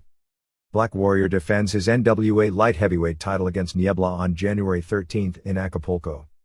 AAA on January 1st in Tlalnepantla had a cage battle royal with the last woman left and losing her hair or mask. It wound up with Xochitl Hamada escaping, leaving Kawasaki as the last one in, and she unmasked and gave her name as Miho Kawasaki, who I believe had worked prelims for JD before coming to Mexico. El Mexicano beat Mysterio del Terror in a mask versus mask on the January 1st AAA show in Ecatepec. He was revealed as Francisco Perez. It was heavily pushed everywhere when Wagner Jr. returned from Japan about his winning the IWGP Junior Tag title at the Tokyo Dome before 62,500 fans. In Mexico they claimed Wagner and Kendo Kashin won the belts, which they simply called the IWGP World Tag Team titles, not the Junior Tag titles, and said it was the finals of a tournament that had taken place in England, Germany, Japan and the United States, but did mention Tatsuhito Takaiwa and Shinjiro Otani as the opponents in the Dome match. The DF Commission suspended Pierroth Jr. due to his walking out of a match for a count-out finish. That typical American heel walk-out finish has never occurred in Mexico before. He'll be out until mid-February, although I believe the suspension was actually a planned angle. It took heat off the commission, which has been getting criticized in the press for coming down on all the other promotions when they use objects and use gimmicks, but when EMLL/CMLL did the same thing, they'd let them get away with it. So this serves both purposes since Pierroth Jr. was probably set to tour Puerto Rico anyway. The commission shut down Gimnasio G3 and Arena Xochimilco Wrestling due to the ring mats and ring ropes being dangerously defective. January 8 Arena Coliseo main event saw trios champs Wagner and Black Warrior and Blue Panther beat Atlantis and Felino and Emilio Charles Jr. when Wagner used the Michinoku Driver 2, which they are pushing hard as this killer hold since it's close to the deadly Tombstone Pile Driver, on Charles. Wagner came out wearing 3 different belts including his Japanese belt, his CMLL Trios and his CMLL Light Heavyweight. Warrior, CMLL Trios and NWA Light Heavyweight came out with his 2 belts as well. All Japan. Kenta Kobashi and Jun Akiyama won the double tag team titles from Toshiaki Kawada and Akira Tao on January 7 in Kochi before 2,800. The match aired on television on January 10. Kobashi was all taped up from the Vader angle and both guys worked on his head. Finish saw Akiyama hit the exploder on Tao and Kobashi got up and hit him with a clothesline for the pin in 25:38. On the January 10 All Japan show in Kokurakita, Hiroshi Hashi teamed with Kawada and Tao in the main event to beat Mitsuharu Misawa and Yoshinari Ogawa and Takao Mori. During the match Hashi did a 50-rep giant swing spot on Ogawa, which set the All Japan promotion all-time record. When Hashi worked for New Japan, he set the world record with something like a 69-rep spot, which also resulted in his separating his shoulder somewhere in the middle of it. With Baba out of the picture, you can tell Misawa is running things because surprisingly on January 10 TV show, he did an interview and talked about watching the New Japan Tokyo Dome show on January 4. While never mentioning names, he made knocks at the quality of certain wrestlers as far as believability and athletic ability, and it was clear he was knocking Shinya Hashimoto for how easily he was taken apart by Naoya Ogawa, and also appeared to be knocking Atsushi Onita because he's physically so non-credible. Misawa also announced that on January 16 at Korakuen Hall that he'd be bringing in Jinsei Shinzaki and Hayabusa to challenge Tamon Honda and Jun Izumida for the All-Asian Tag Team titles and was looking at using Shinzaki and Hayabusa often for the rest of the year. There is a lot of talk that the May 2 Tokyo Dome show will be a 2-hour live NTV primetime special. NTV is again paying a lot of the cost for the show, so it's basically a guaranteed money maker for All Japan even if it doesn't draw well. December 13 TV did a 3.6 rating and December 20 TV did a 4.6. New Japan. The Hashimoto vs. Ogawa deal became front page news in the middle of last week. Basically it was reported as if it was a cement match, which is Japanese terminology for all-out shoot. Most people who know Japan well but weren't there concur with my opinion that it was an elaborate angle because it has Antonio Inoki's fingerprints on it, and because Ogawa was becoming something of a big flop as a pro wrestler, but now with a shooter image, he can be a big star. However, everyone who was there with one exception, a reporter from the US who was at the show and believed it to be a work but he's not really up on Japanese politics and inside news either, said it was a shoot, including several wrestlers who worked the show and saw how everyone was behaving backstage having no clue as to how to handle things. Another correspondent who saw the TV tape claimed the tape shows the whole thing was a complete work. Time will tell, as if the next Dome show has Riki Choshu versus Ogawa, then it's an angle because Choshu isn't going to wrestle at this point unless it's part of an elaborate plan. The original finish of the match as far as wanting was for Ogawa to win because UFO needed to win the first battle, but Hashimoto did refuse to do the job and it was agreed going into the ring it would end up as some sort of a draw. However, Hashimoto really got squashed even if the end result was what they planned. Reporter stories from the building that night, and this is all speculation anyway since no matter what the real story was, everyone was secretive because the boys didn't know, have different stories, either being Inoki told Choshu that Ogawa was going to shoot and he warned Hashimoto and either told him to simply take it but he'd get the draw out of it, which they did, or that Hashimoto went into the ring not knowing and when he was getting killed, they simply protected him doing the planned outcome. There are some who believe that Hashimoto's tough guy gimmick was destroyed and he'll need to be repackaged. No word on what the status of Hashimoto is right now as the Dome was to be his last show before a suspension. UFO's show on December 30th at Osaka Castle Hall drew a heavily papered 8,000. Naoya Ogawa beat Gerard Gordeau on top in 5:46 with a choke sleeper and Don Frye beat Kazunari Murakami in 10:10 with the old Antonio Inoki Grand Cobra twist, while Alexander Otsuka beat Tiger Mask Sayama in 7:51 with a heel hook.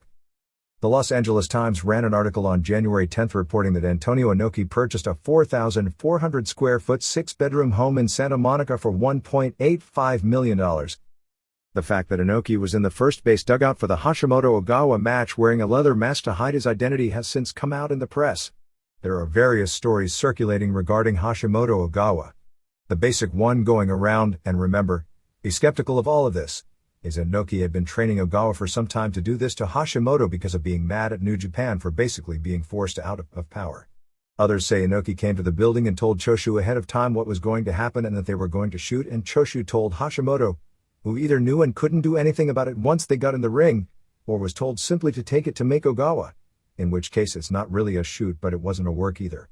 This may be the 90s version of doing a work based on Choshu/Maeda, since it resulted in Maeda becoming a super draw in Japan for years even though in reality he was the coward in that situation. Maeda kicked Choshu in the eye for real while Choshu had a scorpion deathlock on another wrestler during a 6-man match in 1987. Maeda was actually suspended, fined and eventually fired by New Japan, but got sponsors and formed UWF, which in 1988 was the hottest promotion in the world.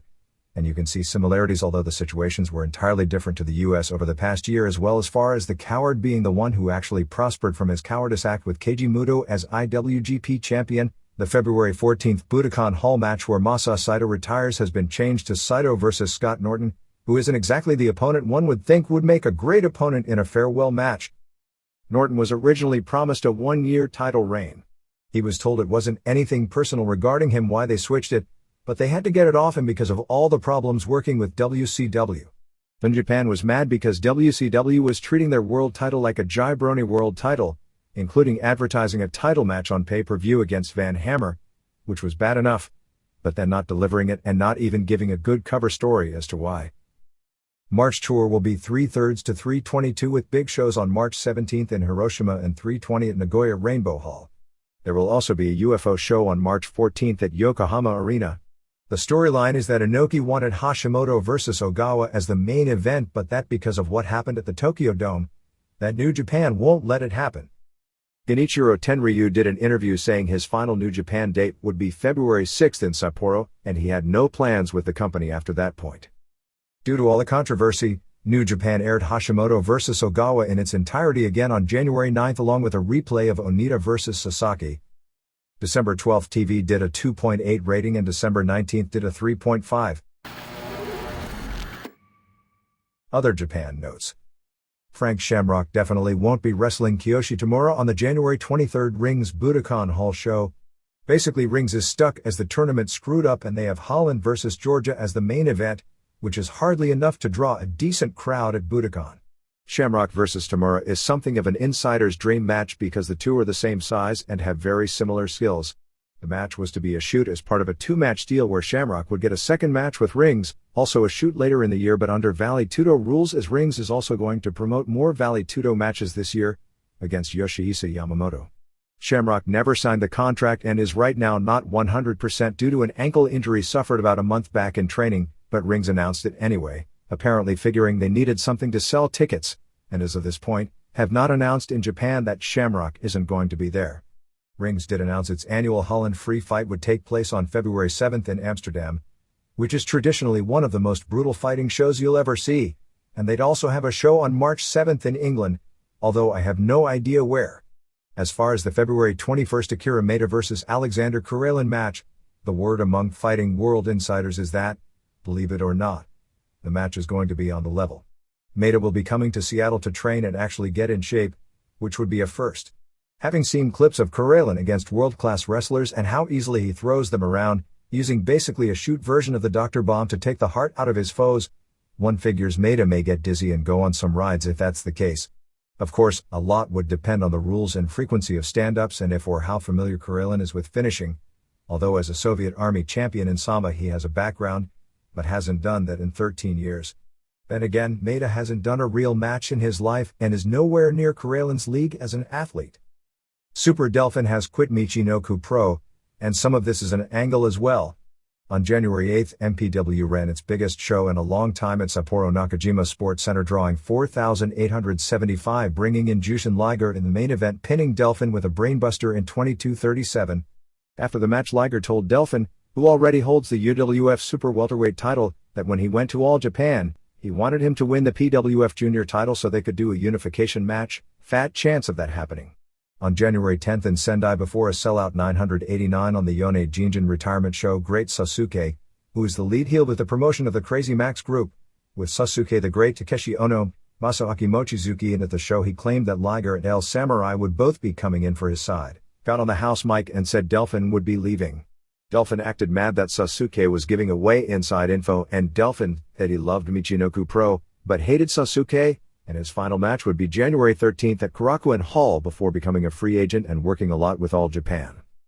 Mr. Pogo and Shoji Nakamaki face each other on the IWA show on January 17 at Korakuen Hall, which will be Ichi's return with that promotion after quitting Big Japan. Abdullah the Butcher captured the Big Japan Deathmatch Championship, beating Shadow WX, Satoru Shiga, on January 10 in Fukuoka. Abdullah's age is either 62 or 57 depending upon which birthday one chooses to believe, but with Baba out, that makes him the oldest active wrestler.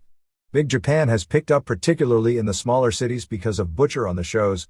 Genesu Kobayashi has changed his ring name to Abdullah Kobayashi, forming a tag team with Butcher. January 19 Pancrase at Korakuen Hall is headlined by Jason DeLucia vs. Kyuma Kunyoku for the number 3 contendership held by Kunyoku, and Yuki Kondo vs. Satoshi Hasegawa. Top 10 contenders in order for Guy Measure are Kondo, Semishult, Kunyoku, Masakatsu Funaki, Evan Tanner, Ryushi Yanagisawa, DeLucia, Keiichiro Yamamiya, Asami Shibuya, and Minoru Suzuki. Ultimo Dragon's Toriumon promotion debuts January 31 at Korakuen Hall for a one-week tour ending February 7 at Yokohama Bunka Gym. Dragon's physical condition doesn't look good as he had hoped to return on this tour, and it won't be happening. Most of the tour is built around main events from Now Kalpan with Judo Suwa and Sumo Fuji and Shima Nobunaga vs. Dragon Kid and Magnum Tokyo and Supernova. On February 5 in Osaka there will be an IWRG IC welterweight title match with Nobunaga defending against Tokyo. February 6 in Nagoya will be a match to determine the currently vacant NWA welterweight title with Dragon Kid vs. Dr. Cerebro. February 7 in Yokohama will be a one-night tournament for the vacant NWA middleweight title, which Dragon has held for more than 4 years and may be the most legendary historical belt in Mexico dating back to the 30s and held by such names as Blackie Guzman, El Santo, Cory Guerrero, Rey Mendoza, Rayo de Jalisco Sr., El Solitario, Pero Aguayo, Satoru Sayama, Lizmark, Gran Hamada, and other all-time Mexican legends. The tourney will have Dragon Kid, Tokyo, Naohiro Hoshikawa, Masato Yakashiji, Great Sasuke, Nobunaga, Fuji, and Suwa, which may be the closest thing to a Super J Cup of this year. CMLL Japan is holding a tour February 24 to February 28 with Tsubasa, Olympico, Oriental, Super Kendo, Masked Panther, Caddy, Zumbido, Halcón Negro Jr., Ultimo Guerrero, Ring Core Latino, Virus, and Violencia. Hiromichi Fuyuki retained his FMW World title, beating tournament winner Hisakatsu Oya with the octopus submission on January 6 at Korakuen Hall before a disappointing crowd of around 1,500. Fuyuki said after the show that he wasn't going to promote Fuyuki Gun shows anymore. Battlerts and JWP are going to have a mixed trios tournament with first-round matches on March 13 in Kawasaki and the semifinals and finals on March 21 in Osaka. Masato Tanaka, who is back with FMW full-time after the ECW tour, is doing a gimmick where he wins all of his matches in 30 seconds. A new promotion called World Pro Wrestling had a press conference on January 7 in Tokyo to announce its debut on January 30, running shows in the smaller island of Kyushu featuring the Giant Koreans, one of whom will be Kenji Takano, and featuring the feud of the masked Pepsi Boy vs. Coca-Cola Kid. The TV show Rings no Tamashi on January 7 held a live arm wrestling tournament featuring both pro wrestlers and martial artists as a shoot. In the first round, Kensuke Sasaki beat Alexander Otsuka. Manabu Nakanishi. Kensuke Sasaki beat Alexander Otsuka. Manabu Nakanishi beat Hiromitsu Kanehara. Rings, Yoji Anjo beat Kenichi Yamamoto, and Enson Inoue, Shudo World Heavyweight Champion, beat Kazuo Yamazaki. Semifinals saw Nakanishi beat Sasaki, who even though he's very strong has those short arms that would give him a leverage disadvantage in arm wrestling, and Inoue flash Anjo. Inoue then flashed Nakanishi twice in a row. Battlerz is planning an anniversary on April 26 at Korakuen Hall using Otsuka vs Shinzaki as the main event. Otsuka went to the same high school as Shinzaki, although Shinzaki graduated 5 years earlier.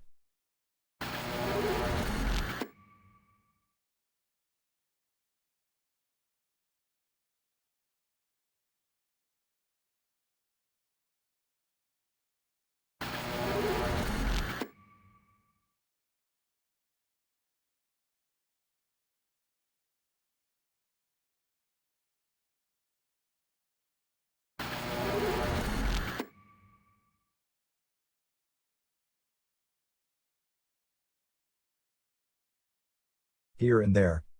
Baldo won the Young Guns title at the TV show on January 2nd at Memphis, beating Lance Jade. Up to this point, that title has been for guys 200 pounds and down, and Baldo must be around 375, but Dave Brown said the title was about experience and not size. Also on the show, Bill Dundee came out in a suit and tie and said there would be an award for Wrestler of the Decade. Dundee later in the show grabbed the trophy saying he won, but Dave Brown wondered why the winner was handwritten on notebook paper, acting like it was a fraud. On January 9th, Lawler said he was leaving Stacy home because of all the problems. Sean Stasiak said he was going to Lawler's house to visit Stacy, and claimed he was going to cut her hair and showed scissors. They had a camera at the house and Stacy wouldn't open the door. Stasiak threatened to key her car, so she opened the door. Just then the police pulled up and Stasiak fled, and Lawler's dog ran down the street chasing him, which was hilarious. Dundee talked about another award for the most beautiful woman in wrestling, and Samantha won it with the same handwritten letter on notebook paper. WWC drew a sellout of more than 8,000 fans for its season finale in Bayamon, with Carlos Colon and Abdullah the Butcher as a tag team beating Ray Gonzalez and Victor. Jim Steele, Wolf Hotfield from All Japan, was on the show, and Glamour Boy Shane won their IC title from Pierre Roth Jr. Some quick notes on the Derby story regarding the death of Joan Weston inspiring the New Deal. That story has been confirmed by several people to be true. Stephen Land, the original organizer, read a Frank Deford obit on Weston in the New York Times Magazine, and that was where he came up with the idea to start the new thing. So it is a true story that Joan Weston's lifelong dream to get roller derby back going she actually achieved, but had to die in order to get it off the ground. Another clarification on the new derby. The skaters weren't from TV casting calls, but there was a national skating casting call at various roller skating rinks. For whatever reason, the group rejected virtually everyone, Sean Atkinson and Little Richard Brown as the exceptions, with experience from the old roller derby or roller games. From the TNN documentary, an interesting point is they so much didn't want to acknowledge the existence of roller games that they never mentioned the 1972 game in Chicago that drew 50,118 fans to Comiskey Park because it was a Pioneers vs. Thunderbirds interleague game, which is the largest crowd in the history of the old derby. Burt Prentice passed out before the main event on a show January 2nd in Nashville, then on January 9th announced his retirement. Chris Michaels attacked Prentice, so Colorado Kid saved him, putting them back together. Kid then beat Michaels for the title later that evening when Prentice interfered. Billy Jack Haynes, 45, surrendered to the St. Helens, Oregon police on December 4th on charges of multiple counts of theft and allegedly taking money to promote a wrestling show in town and skipping town and never running the show. He was taken to jail in Oregon City, but was released the next day due to overcrowding in the jail. Haynes denied having a drug problem, but admitted to a gambling problem and said he was working in collections in 1995, but said he intimidated people, but never hurt anyone. He claimed he needed money fast to pay off gambling debts and admitted being wrong and said he would try and pay back the people he burned. The Oregon State Consumer Fraud Division is also investigating. Also in Oregon, Bruce Anderson retired as executive director of the Oregon Boxing and Wrestling Commission. Anderson was very controversial for being a stickler for rules to the point neither WWF nor WCW would book shows in Oregon, for one thing, because their wrestlers would be subject to real drug tests in order to be licensed, Which brings up the story from many years back when WWF was still going there and they used Howard Finkel's blood for Hulk Hogan's blood test. The Houston Chronicle's Texas Sunday magazine on January 3 ran a huge story on the local lucha libre scene in the city. There are 2 local promotions in small 400-seat buildings using local wrestlers and headliners from Mexico City. Shows are held Tuesdays at Arena Colonial and Sundays at the new flea market. We got some sketchy details on an injury to Jake Roberts after a weird tour he was promoting in the Texas/Oklahoma area. Roberts was doing shows 2 weeks back with Honky Tonk Man, King Kong Bundy, Chains and Bushwhackers that had no advance pub and weren't drawing. Anyway, something happened where Roberts wound up with something like 100 stitches in his hand and the tour was cancelled. Jason Sanderson, the wrestler who gained national attention for winning a $66.4 million jackpot in a national lottery, has purchased both Ringside Wrestling from Hudson, New Hampshire and World Independent Wrestling of Nashua, New Hampshire and is starting up Championship Wrestling Promotions Incorporated under the name of the All-Star Wrestling Association, AWA, and is planning on running shows nationwide, mainly based in New Hampshire, Vermont, and Massachusetts. In USA Today, here were Jesse Ventura's comments on Hulk Hogan. I'm disappointed in him. His ego is so large that he feels he needs to try to cheapen what I've accomplished. It's a wrestling gimmick. He's on the final legs of his career, hanging on by his fingertips. He's like the career politician who won't give up his position. I feel sorry for him. He's a jealous man. IPWA on January 23 in Woodbridge, Virginia at the high school is headlined by Tom Brady vs. King Kong Bundy and Dwayne Gill vs. Christian York. EWF on January 23 in Coachella, California at Spotlight 29 Casino has Honky Tonk Man vs. Suma, Tom Howard, plus Bushwhackers, Mondo Guerrero, and Nikolai Volkov. Independent Wrestling Federation on January 23 in South Plainfield, New Jersey at Grand Slam USA and January 30 in Verona, New Jersey at the High School with Iron Sheik. NCW on January 30 in Red Lion, Pennsylvania has King Kong Bundy, Missy Hyatt, and Tom Brady. For more info call 717-244-9194. MMA. The latest rumor on the KRS promotion is that they are trying to get new backers and the proposed May show at the Tokyo Dome may be off. The idea now is to promote another big show on October 11th, once again headlined by Rickson Gracie vs. Nobuhiko Takada. Can anyone still want to see that match again? Rorion Gracie is trying to get Khalid Ismail back in for a rematch against Hoist to regain family honor. Sergio Battarelli's IVC is running a big show on January 20th which will include Carlos Barreto vs. Brandon Lee Hinkle, Murray Bitetti vs. Adrian Serrano and Wanderlei Silva vs. Igor Zinoviev. The first match of 1999 was held at a New Year's Eve show, which ended after midnight, as Jeremy Horn beat Nicholas Starks, Kingdom, in Atlanta. Rage of High Voltage was the referee for that match. The first mixed boxing show in Montreal on January 9th featuring an 8-man tournament won by Travis Fulton wasn't considered a success. The show drew 2,300 with little in the way of walk-up due to weather, and the local boxing commission, after agreeing to rules, changed them the day before the show. The new rules prohibited any form of striking on the ground, using the knees at all, or kicking while standing to the knee. The crowd didn't like the show and the local papers actually reported the new rules were too strict. Jean Riviere, the local hero who has done a lot of K1, lost in a huge first-round upset to unheralded big guy John Dixon. There was also a battle of pro wrestlers as local indie worker Renee DeSalt, who works as Peter McLeod, beat Geza Coleman Jr. in 40 seconds. Fulton, giving up 100 pounds, then beat McLeod with an armbar after outpunching him on their feet. Jeremy Horn won his first 2 matches in 1 minute, then claimed an injury. Fulton is his good friend and training partner. This put Dixon, who Horn had already beaten, back into the finals, and Fulton, giving up about 100 pounds again, finished him off in 39 seconds. Hook Shoot Promotions is running January 30th and February 20th in Evansville, and for more info you can call 812-428-4951. ECW. The 321 pay-per-view show is expected to come from the New York area. It's not locked in, but the hopeful location would be in White Plains, New York at the Westchester County Center. WWF has had an exclusive on that building since the birth of Arnold Scotland in the 20s, well, not quite that long, but WWF often does favors for ECW. Working ideas for matches include Rob Van Dam vs. Jerry Lynn, Tommy Dreamer vs. Terry Funk, Dudley's vs. Public Enemy, perhaps Shane Douglas vs. Chris Condito or a mixed tag with the women, and Yoshihiro Tajiri against either Super Crazy or possibly Taka Michinoku. All relations with FMW are off over all the problems discussed here.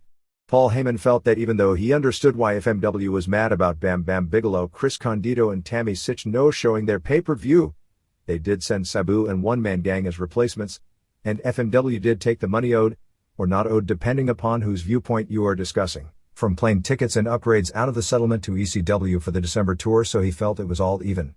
Then they pulled Masato Tanaka from the show after booking him themselves on their own shows.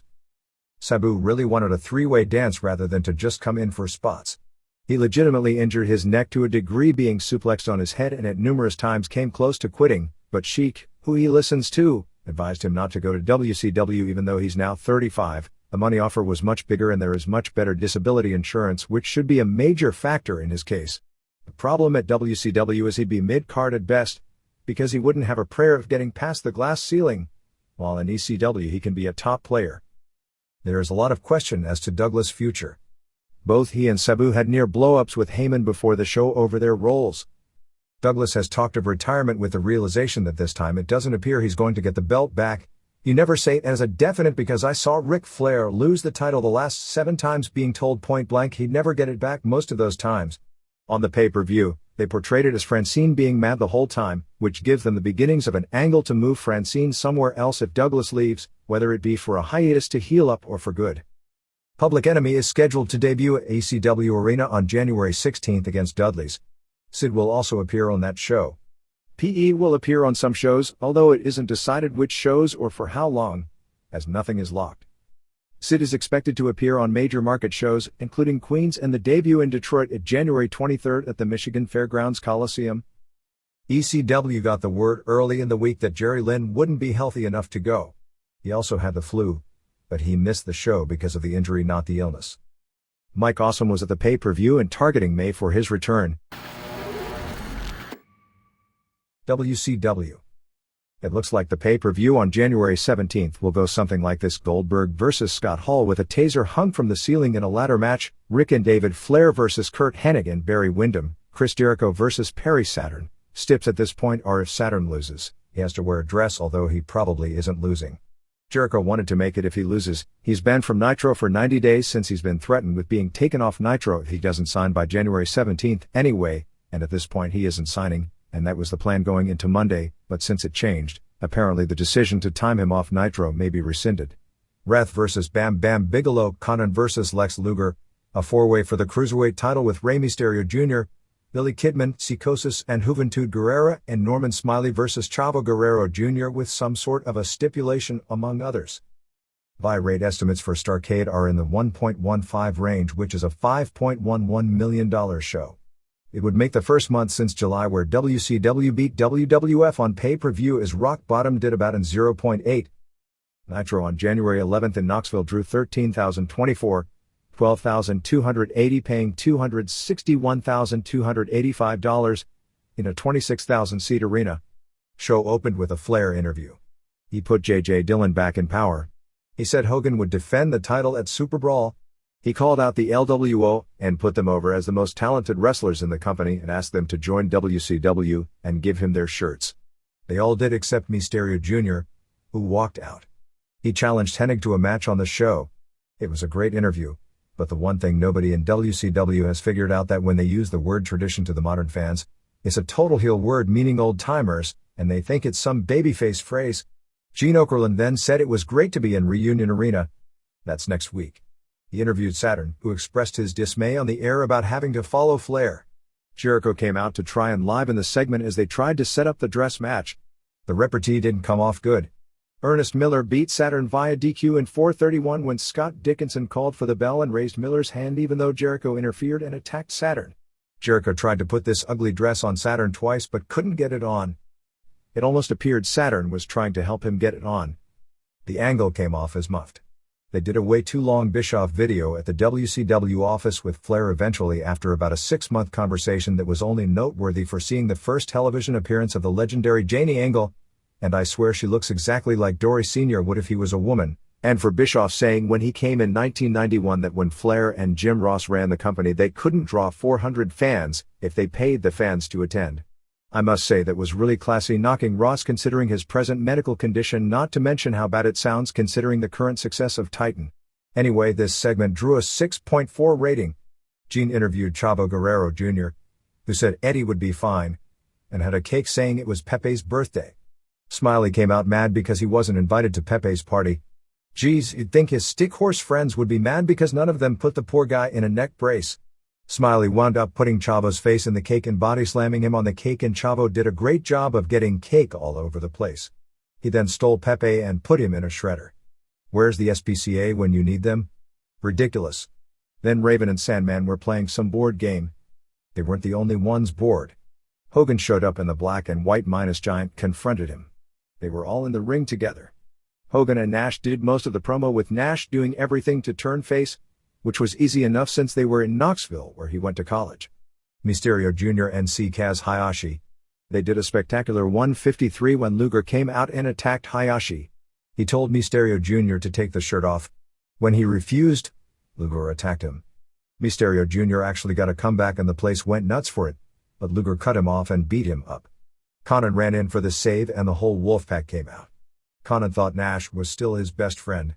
I guess he hasn't been paying attention the last few weeks. They all turned on him, complete with Hall shooting him up with a taser. Fans chanted for Goldberg, then for Sting. Chants for Sting were real loud, which was impressive since he hasn't been around for months. Gene interviewed Giant, who looked like he had just woken up 4 minutes earlier. Booker T pinned Lenny Lane with a sidekick in 3:54. They aired a video segment of Hogan and Nash talking about the title match, acting like it was the toughest match of either's career. It was hilarious. Steiner kept the TV title, beating Page in 10:22 after a chair shot and a camel clutch. Bagwell interfered freely and even took a bump. The ref was bumped and Bagwell threw powder in Page's eyes, so Page accidentally gave the diamond cutter to Vincent. Then they showed this way too long video of Bischoff setting up the ring. Hall beat Bigelow in 3:43 when Disco, who will be still doing the NWO pledge gimmick, ran down and gave Hall his taser, which he lit up Bigelow with. Just before the finish, Wrath came out and shoved Bigelow off the top rope. Let's see, one guy shoved you and you take a bump. The other guy zaps you, shutting down all of your bodily functions. They come back and say Bigelow is going crazy, but he's not mad at Hall, he's mad at Wrath. They are so lucky it's easy to make money these days in this business. Flair beat Hennig via DQ in 9:51. Write this one down. The last good match Hennig was in was January 11, 1999, because it's going to be a while. This was the best match on either show, not that it was great or anything, but it was good. Wyndham interfered regularly and clotheslined David. Finally, Wyndham was DQ'd for jumping on Flair when he got the figure 4 on. David tripped both guys as they were coming off the ropes and took his shirt off and ran them off with Dad. Flair talked about David being 19, but he's really 21 or 22. Nash pinned Giant in a terrible match in 6:28 when he used a wrench left under the ring by Bischoff. Since nothing was happening in the ring, I was taking notes on other stuff. So was the crowd, which was hot for Flair Hennig and saw these guys doing a sluggish match, and the fans wound up sluggish as well. Michael Buffer said Nash was considered by many as the best big man in the sport. I know he says it every time he announces a Nash match. Just wondering who those many are. I can only figure the combined IQ of the many is less than that of a few. When Giant went up for a slam, Heenan said how you'll never see anyone else in the sport who can slam Giant. Like we haven't seen that done 50 times in the last 3 years in every high-profile match the guy has been in. Next thing you know, when Flair flips into the turnbuckles on the pay-per-view, they'll act like nobody has ever seen that one before either. Bischoff showed up and called Nash the NWO corporate giant. I guess that's meant as a knock, since Giant will probably go into WWF with the name Titan or something similar as the WWF corporate giant to turn Kane backface. And finally, Heenan talked about not having to be Columbo or Benesek, two private eyes from I think the 70s, to figure out that Bischoff left the wrench for Nash to use. Why couldn't he have given him more current references, like say Mannix or McGarrett? Hugh Morris gave his notice on January 4th, but it now appears he's going to stay and they are going to put Meng and Barbarian back together as a group under Jimmy Hart. The Fox network deal fell apart because Hogan asked for a huge guarantee and they wouldn't go for it. Bret Hart may be off television until mid-February. His groin injury is just about healed, but now they have no plans for him.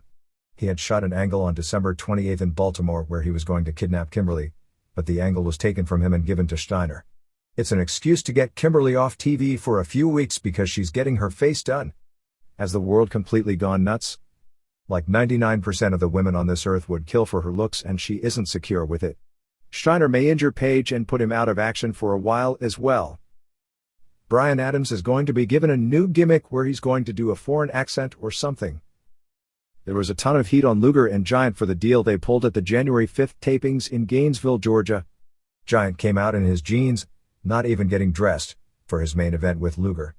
They got in the ring and basically did the Hogan-Nash deal where Giant just laid down and they both laughed. Fans went nuts at a 10 seconds main event. A lot of the wrestlers backstage were pissed too because WCW couldn't even pack the 1,400-seat building and this was only going to drive fans away from future shows in that city. Goldberg's knee has been bothering him and he may need it scoped. Savage probably won't be back in the ring until April. Silver King, Super Calo, Juventud Guerrera and Dandy look to be moving to the United States so they can speed up their learning of English. Figuring their careers are now in the US, Sting will be doing the house shows he's advertised on, but probably not appear on TV for several more weeks as he's working out his personal life problems. Usually that means drugs, but not in this case. They'll probably give him a new look for his return. Both Conan and Mysterio Jr. have signed 3-year extensions. Apparently people in WCW got the word out that Page had signed for $900,000 per year to keep heat off them and make the company appear to have a lower salary structure because the real figure is $1.5 million per. Thunder on January 7th in Richmond, Virginia drew a sellout 8,597 paying $158,025. The show also drew a 4.27 rating and 6.4 share. They opened taping some matches for January 14th. Bigelow beat Scott Putski in a really long match. Jimmy Hart came out with Meng and Barbarian as the new first family. Smiley beat Prince Iaukea. Jericho did an interview about the Saturn dress match. Jericho beat somebody. Live show started with Flair doing a promo talking about the Funks and Jack Briscoe, Harley Race. Miller beat Saturn with Dickinson as he'll ref holding the tights and with Jericho out there in 2:42. Kidman beat Psychosis in a cruiserweight title match via DQ in 6:48 when Guerrera interfered and Mysterio Jr. made the save. NWO came in and killed everyone except Ray, who they told to leave. Hall lit up Psychosis. The other NWO came out and Hogan blamed Giant for costing Bischoff the match with Flair, and they set up the Nitro match. Another Raven video. Chastity is being called Charles Bigelow destroyed Jerry Flynn in 26 seconds. Wyndham and Hennig did an interview talking about how many nights they've had off in recent years. Guerrero ran away from Gene, who tried to interview him in the parking lot because the NWO was after him. He said how they had hurt Eddie. How much you want to bet when Eddie comes back, that angle will be forgotten? They did a deal, which was taped but didn't air yet and may never air, where they had Parka on the ground and drew those chalk lines around him except he was still laying there. Gene muttered the immortal line to Juvie as he was talking Spanish, "Don't talk Mexican to me." Disco beat Chavo Jr. with the stunner in 3:25. Smiley came out and tried to kidnap Pepe and rip off his neck brace. David Finlay and David Taylor won the first match of an already ill-thought-out tag tourney in 3:13 over Lizmark Jr. and Super Calo. First off, it means nothing when the guys in the ring aren't stars going for the tag title. Without brackets, it's a joke. And the NWO beat up everyone anyway when it was over. Booker T pinned Parka. Conan beat Jericho when Saturn chased Dickinson away and counted the pin. Finally Wyndham no contest Benoit when Hennig interfered and McMichael made the save. Afterwards, for next week, Wrath beat Dandy via DQ in 1 minute when Bigelow ran into no reaction and they brawled to the back. Crowd was pretty dead from this point on. In a tag tourney match, Meng and Barbarian no contest Mike Enos and Bobby Duncombe Jr. with the NWO attacking both teams. Even though it was no contest, Enos and Duncombe still have a match in the tourney this coming week against Kenny Chaos and Bobby Eaton. Nash did an interview talking about having beaten Giant on Monday and what he did to Conan. Now that Nash is working in the office, the mindset is different about the taped Thursday show. He feels that whatever the percentage really is, that the vast majority of the live and TV wrestling audience has no idea what happens until it airs. He can give away stuff that will happen on Monday on the taped Thursday show because to the small percentage that will find out in newsletters or internet, that isn't going to make a difference, as WWF has shown since taped Raws generally outdraw the live ones in the ratings. Disco beat Calo when Hall zapped Calo. Benoit and McMichael beat Hennig and Wyndham, which ended with Rick and David. Flair ended up in the ring and in a dark match Flair, in street clothes, beat Wyndham in 2 minutes. Conan is attempting to organize the Telemundo special for January 26 in Waco using some of WCW's better non-Latino workers, all the WCW Latino wrestlers and top stars, from Mexico. The idea is for a 1-hour special with 4 or 5 matches. Several members of the Falcons hit the ring to back up Goldberg after the angle in the Georgia Dome. Lee Marshall apparently was looking at getting back in a limited role, still doing the Nitro Blast pay-per-view once a month on Mondays, but the job was offered to and accepted by Scott Hudson. The episode of Mad TV that Bret Hart is on was moved to February 13th. House shows this week saw January 5th in Gainesville, Georgia drew 1,100 paying $20,000. January 6th in Mobile, Alabama drew 3,477 paying $71,595. January 8th in Winston-Salem, North Carolina drew 4,160 paying $94,965. January 9th in Terre Haute, and drew 3,260 paying $72,169. This was the first show in the market since the one where everyone ran off without an announcement when Goldberg no-showed, and January 10th in Evansville, Indiana drew 4,513 paying $88,302. While the Mondays continue to usually sell out, Knoxville being the exception, and Thursdays do well, there is a big fall-off in the mid-sized cities' house shows. We don't have complete merchandise for the past 2 weeks, but of the cities we have, they total $467,114 or $5.51 per head. WCW Saturday Night on January 9th did a 2.4 rating. Going face with Bigelow, just to even out the sides, has been strongly discussed. Tommy Boy Records will be doing a WCW Wrestlers Entrance Music CD. Nash is largely running the booking right now, although Hogan and Savage are always going to be in charge of what they are doing. Savage probably won't be ready to return in the ring until March or April. BDP is pushing to get Eric Watts in and get a push for Van Hammer. A funny quote in the Los Angeles Times doing a profile on Jerry West, the Hall of Fame basketball legend, BP of the Lakers and number 2 man at the Forum. He mentioned how he likes to go to WWF wrestling shows, which is an interesting quote since WCW runs the Forum. The Thunder angle with Bischoff and Beth Fleer did air on TNT Europe. In the UK, Nitro actually beat Raw in the ratings, 300,000 to 290,000 viewers on Christmas Day. Multi-Channel News ran a story about Halloween Havoc and the screw-up which caused the Goldberg-Page match not to air on so many systems. The article said that Viewers' Choice as a show of goodwill wanted WCW to offer the Tuesday replay for free. A lot of cable operators were mad that WCW made them look bad because WCW portrayed it on Nitro the next night as something that was the fault of the cable industry rather than their own decision to go long at the last minute. Viewers' Choice sent WCW a letter saying that broadcasting the Goldberg-Page match on Nitro would be in violation of their contract, but they did it anyway.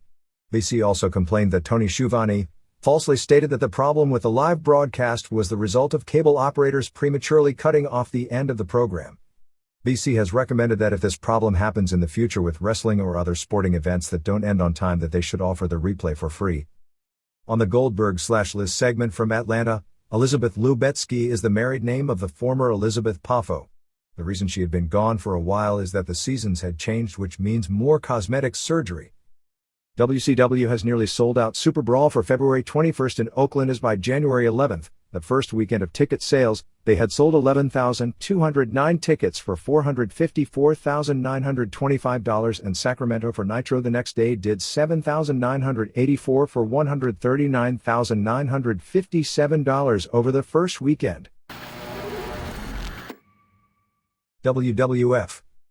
Shawn Michaels underwent back surgery on January 12 in San Antonio. The operation was to fuse discs in his back, and there would be no way to even estimate until later in the week what his chances are when it comes to returning to the ring.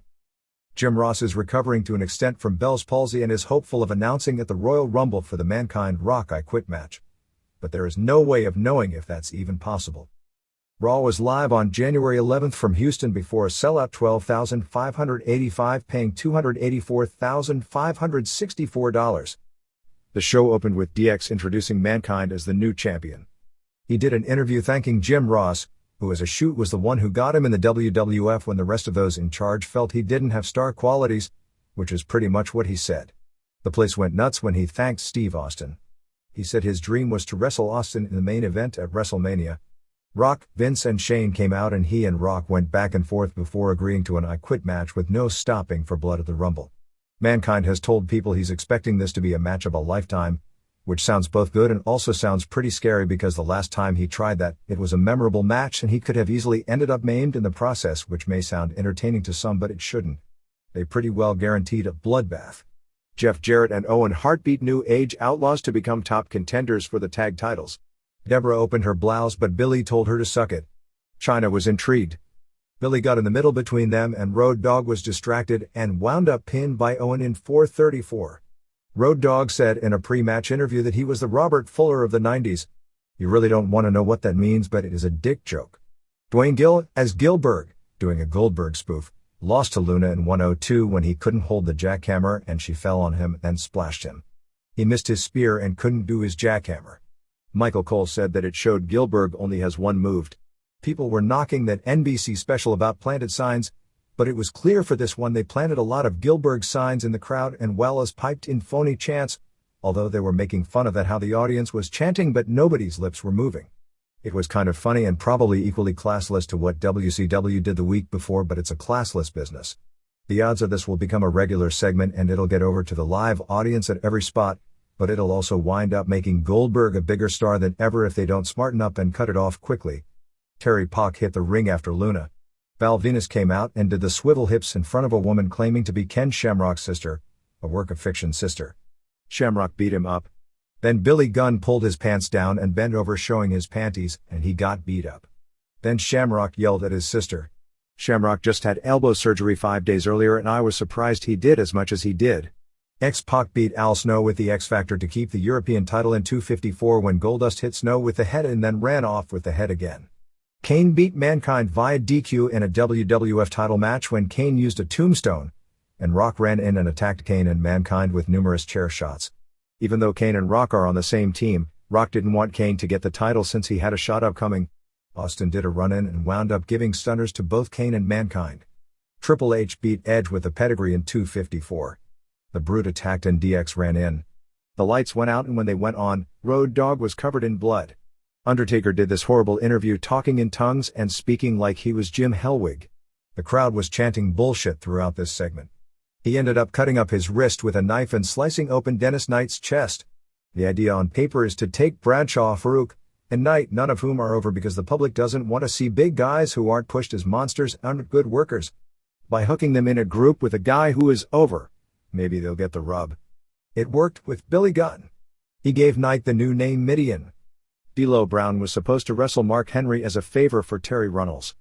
Brown apologized for causing the miscarriage and was reluctant but was honor-bound to do the favor. As they were in the ring, Terry gave Henry a low blow. Chyna ran in and threw down Jacqueline, whose boobs popped out of her top. Backstage, Sammy the transvestite was about to soothe sexual chocolate's pain in his privates. Now that's gross. They did another Vince training video. This one was pretty funny. It was all the stuff out of a 23-year-old Rocky movie, right down to punching the slabs of beef. In the battle of owners whose egos are totally out of control, Vince has Eric beat to death on the physique, but Eric sure throws a better-looking punch. They ended the show with a corporate rumble. Shamrock actually did a pescado 5 days after surgery on Billy Gunn to eliminate himself. Anyway, it wound up with Triple H and Bossman in the ring and McMahon, in a tank top, strutted down and threw both guys out, ripped his shirt off like Hogan and started posing. For something even more ridiculous, Chyna then came out. So did Austin, distracting Vince, and Chyna dumped him over the top. He took a nice bump too. So Chyna is number 30 in the Rumble and Vince is still number 2. Austin and Shamrock won't be working house shows until the Rumble. X-Pac hurt his neck at Madison Square Garden but the MRI came up negative and he didn't miss any time. Mark Canterbury is expected back after neck surgery in 2 or 3 months. Thrasher has a torn meniscus and will undergo surgery on January 18th and be out 3 months or so. Steven Regal is back in rehab. Steve Williams is ready to go. They're going to reintroduce him as a character who has turned his back on America for Japan and doing yets before starting him on TV. With Giant in tow possibly starting as soon as the February 14th Memphis pay-per-view show, the number 1 guy on the acquisitions list has become Jericho. Victor Quiñones ran shows on January 5th in Caguas and January 6th in Ponce, Puerto Rico. Several guys no-showed the tour due to weather problems, most notably Road Dogg. Billy Gunn made it and played total heel against local favorite Miguel Perez and put Perez over both nights. Undertaker beat Kane via DQ on top. Caguas sold out a 10,000-seat building, and they are going back for shows on February 11th and February 12th. Business for the week saw January 8th in Albuquerque drew a sellout 9,134 paying $209,430. January 9th in Las Cruces drew 11,757 paying $241,615 and TV on January 10th in San Antonio drew a sellout 8,303 paying $170,575. The non-sellout in Las Cruces, just a little shy, ended a string of 15 consecutive sellouts. Merchandise for the week was $306,605 or $7.34 per head. With Austin and Shamrock out, the weekend house shows had Mankind over Rock on top when Bossman's attempted interference backfired. Undertaker beating Bossman and Outlaws beating Henry and Brown. In the building in Albuquerque they announced Shamrock, Blackman and LOD weren't there due to weather problems and Tiger Ali Singh wrestled in street clothes because his luggage got lost. NBC's Dateline feature on pro wrestling is scheduled for January 27th. The major angles on Heat on January 10th in San Antonio, which drew a record 4.89 rating and 7.1 share, saw Vince deck Jose Lothario when Lothario told him he wouldn't accept his apology, and Patterson and Briscoe put the boots to him. Goldust stole the head from Snow. Dan Severn turned on Steve Blackman in a Lion's Den cage match with Blackman vs. Owen Hart with Severn as ref. Severn climbed down and put Blackman in the Dragon Sleeper. Try and make sense out of that angle. Kurgan and Golga won the tag team titles of the universe, the toy WWF tag belts, from Headbangers, being that Thrasher couldn't work. George Steele was biting Thrasher's knee and Mosh worked by himself and Golga sat on him at 143. Blackman chased Hart and Severn into the getaway car, yes, another scene out of Montreal, and Blackman was kicking the door of the car as it sped away. Show ended with Triple H versus Bossman in the Lion's Den cage. But being that it was a cage so nobody could interfere, everyone interfered. He drew a record rating, but it's become the Shane McMahon show. He did a long interview. He did his annoying commentary. And he did a run-in during the main event. Even Sibyl's interview was done to put him over. He's great on Mondays, but is he horrible on Sundays or what? Other weekend numbers saw Livewire do a strong 2.2 and Superstars did a 1.8 on January 9th 10th, and the previous week it was Livewire at 2.1, Superstars at 1.6 and Heat at 4.3. Austin will be taping an episode of Nash Bridges this week, and he's also taping a radio spot for Manned MS. Val Venus will be taping an episode of La Femme Nikita this week. The replay of the Sable episode of Pac Blue last week did an amazing 3.6.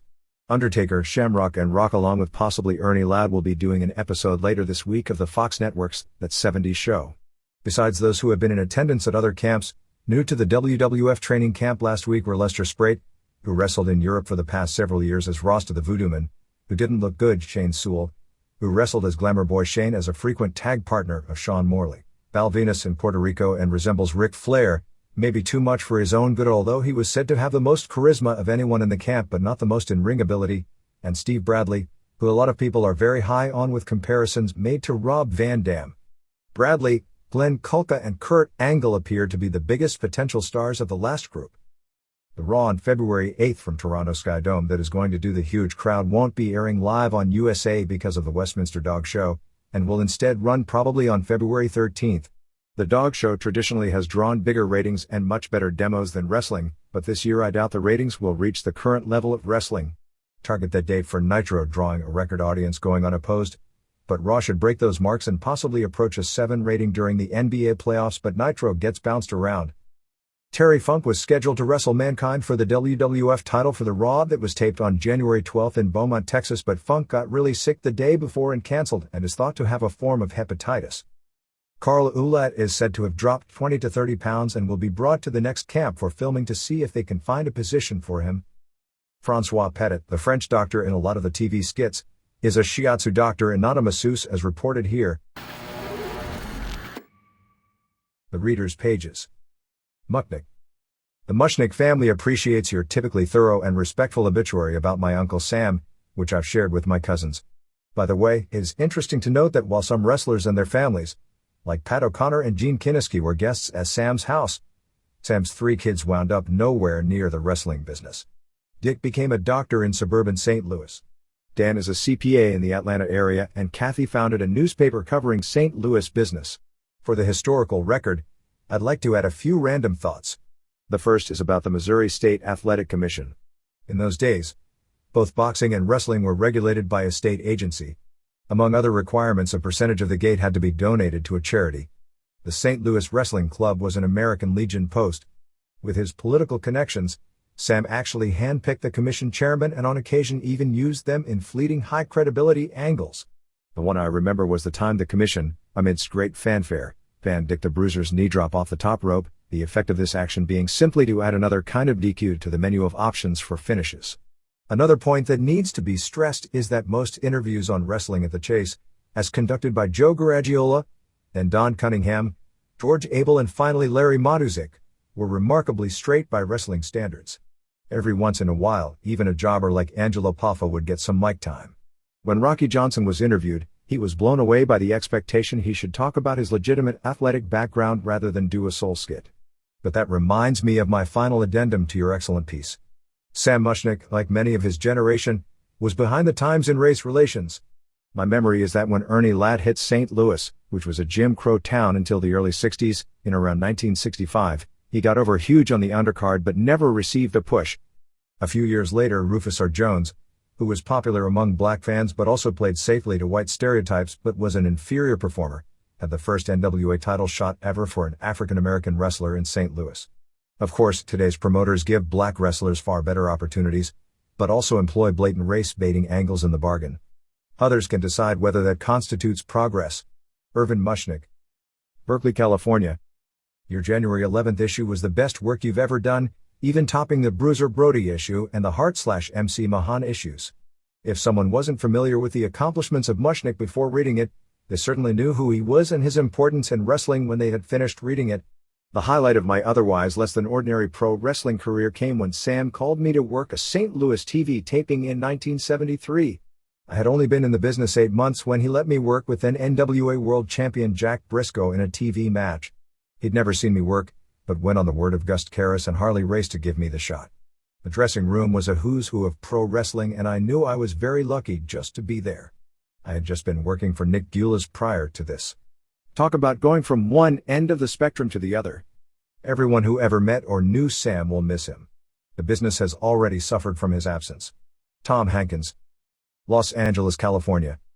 Gracie's. Just a quick correction from the December 28th issue. Carlos Gracie Sr. and Elio Gracie were brothers. Carlson Gracie is Carlos' oldest son.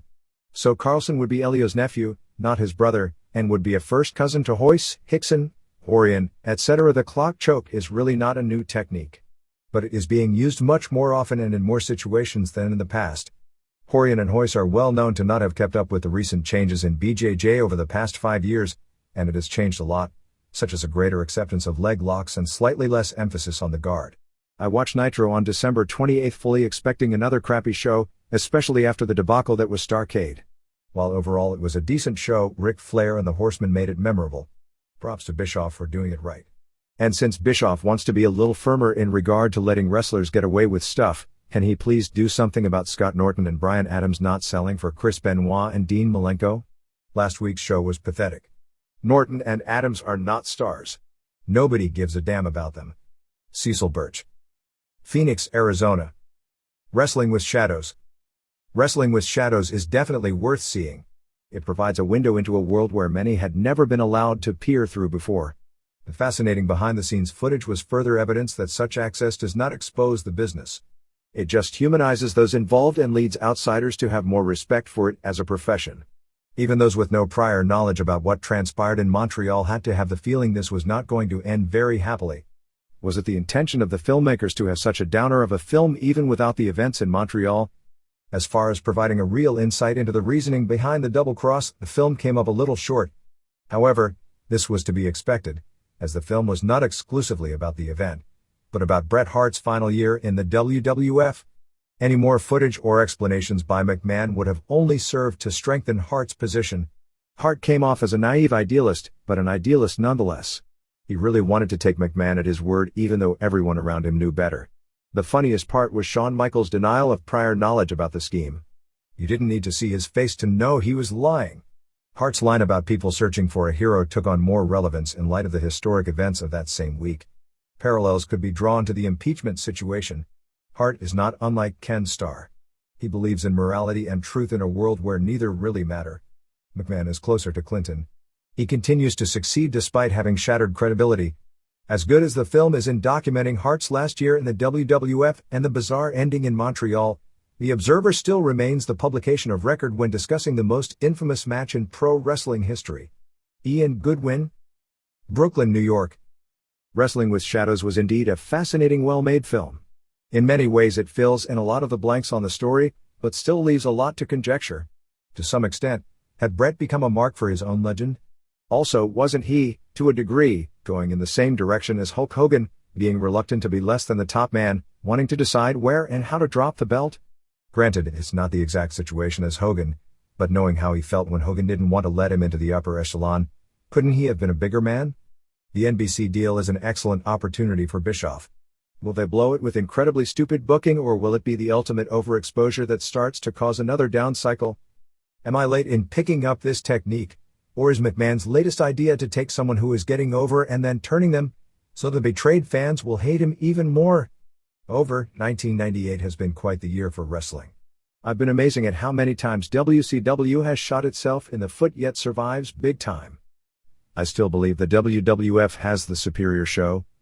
They certainly know how to use TV far better than the boys down south. WWF's seamier angles disturb me as a parent and as a broadcaster. When certain bits unfold, it's time to make sure my 12-year-old daughter isn't watching. I guess the we're on cable defense for pushing the envelope in certain directions comes into play. I probably sound like an old-school comedian addressing young comics, but if the cleverness and entertainment value is there, you don't have to work blue. At least you shouldn't when a more impressionable age audience is viewing. Richard Kaz, Oak Park, Illinois. Response from Dave Meltzer. Almost every top wrestler to some degree becomes a mark for his own legend. I may be missing something, but I don't see the Hogan comparison.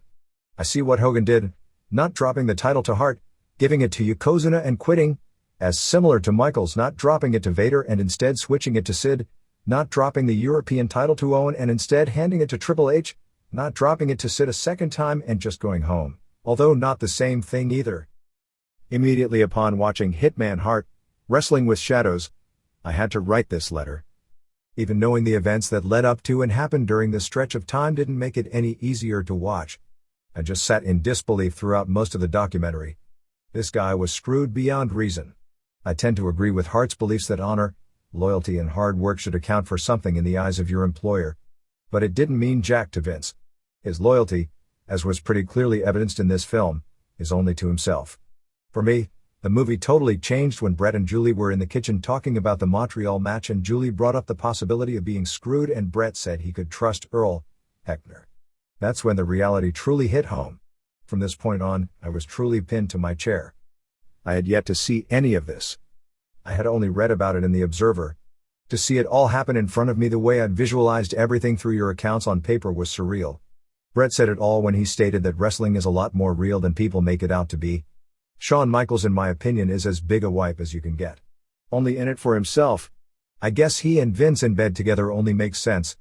To see Bret watching Raw with the midget Hitman, what a slap in the face.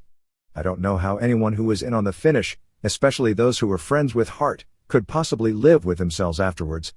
I know it's not something I could let happen to a friend, paycheck or not. As a wrestling fan for 20 years, this movie was sort of like a payoff for my loyalty. Wrestling was treated with respect for once. I don't think they could have presented this any better. But I also saw that whether you're a wrestler married to one, a child of one, or a wrestling promoter, just what an empty, sad, deceitful, and downright difficult existence it is to be living in the wrestling world. Thank God I'm just a fan. Gabriel Daigle. Long Beach, California. Having finally seen Wrestling with Shadows, I can't help but admire Bret Hart more and feel a little embarrassed myself, as any wrestling fan appalled by this injustice should, for letting Vince McMahon get away with it. It didn't help that Eric Bischoff followed his potential coup with arguably a year's worth of the worst booking our sport has ever seen, but I can't help but wish there was some way the wrestling public could make McMahon realize just how wrong he was. Maybe Hart was right. Maybe the wrestling fans have changed for the worst. I was very intrigued by Hart's comments that he's never hurt anybody in the ring. Is the fact that Steve Austin comes out of just about every match with a significant injury just a coincidence or another reminder that maybe Hart is a little better at his job than most of the others? For curiosity reasons, you may have addressed this in the past, but I missed it. How are newsstand magazines like PWI run?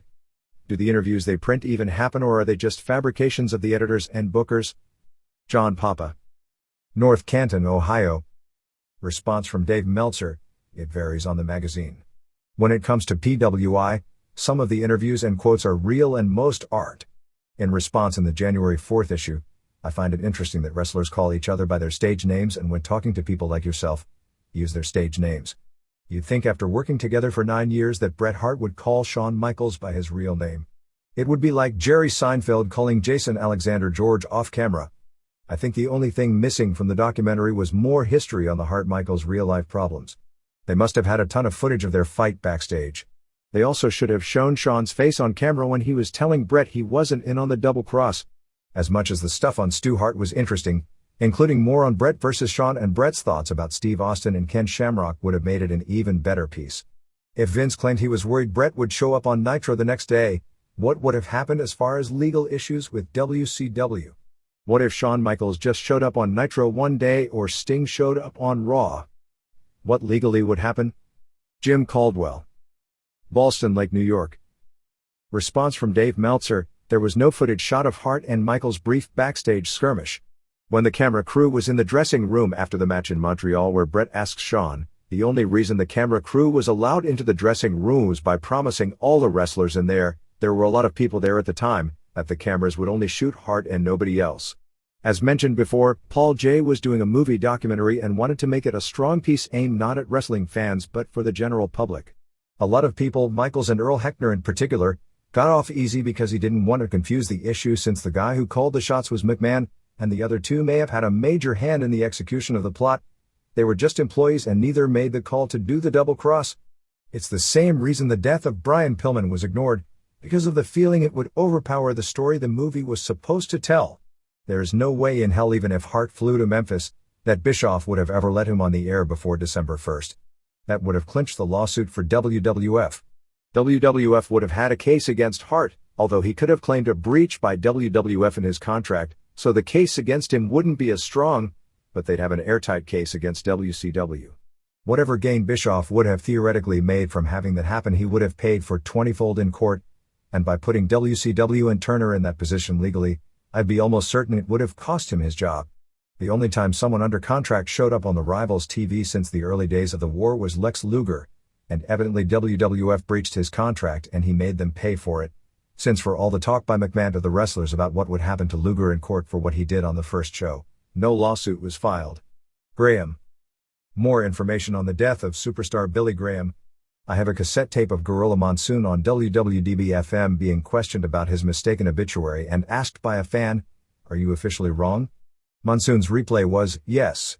Actually, you can't blame many Philadelphia area fans for thinking Graham was still dead even after he returned. His head was shaved. He grew a mustache. His trademark juiced-up physique was replaced by a thinner, aged body. He did a martial arts gimmick. This fake superstar Graham, looking nothing like the Billy Graham, was WWF champion in the 70s. His quick disappearance after the tour didn't help to end the speculation either. This is all similar to the fake Ultimate Warrior rumors about 8 years ago. Even to this day I hear casual fans say how they know Jim Hellwig died of a heart attack in 1990 and Vince McMahon replaced him with someone else so as to save WrestleMania 6. My response is, original or not, the Warrior sucks either way. Dan Moreland. Limeport, Pennsylvania. Dan Curtis. I want to thank the Wrestling Observer for helping me meet my best friend, Dan Curtis. 12 years ago I placed an ad in the Observer with tapes I had for sale.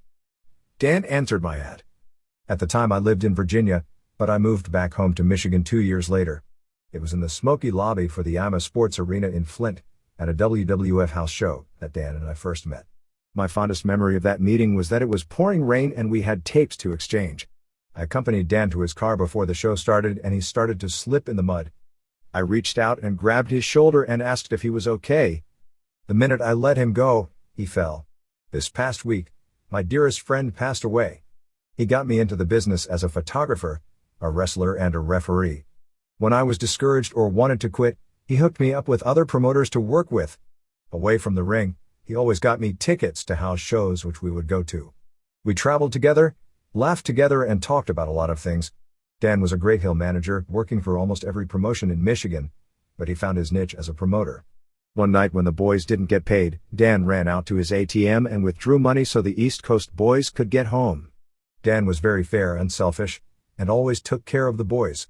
He hardly ever had a harsh word for his peers. Instead, he encouraged fans to support the independents. His free hotline was one of the best around for accurate information. I last worked for Dan on the debut Hellfire show, which was his crowning achievement. I know this. My friend died happy, bringing this show to the fans of Detroit and having his name so proudly advertised as the promoter. I look back at 12 years of friendship and all I can say is how honored I was to be one of his closest friends, and if it were not for this very newsletter, I probably would have never met him. For this, I am eternally grateful. My friend is no longer here. He is happy and in a far better place. The best seat in the house. Rick Davis. Bay City, Michigan. When a well-known wrestling personality dies, seemingly the entire wrestling community becomes aware and examines that person's accomplishments over the years, both in and out of the ring. However, when someone in the wrestling business that never really made it to the big time passes away, sadly, both fans and some of those within the industry often fail to take notice. Dan Curtis was one of those guys who devoted much of his life to pro wrestling, yet never really saw anything in return, other than the smiles of wrestling fans who attended his shows or watching young workers who went through his locker room make it to major promotions. Through his role as a promoter in the Detroit area for Motor City Wrestling, Championship Wrestling Federation and Northern States Wrestling Association, and most recently Hellfire Wrestling, Dan never lost sight of his goal, which was to please the wrestling fans.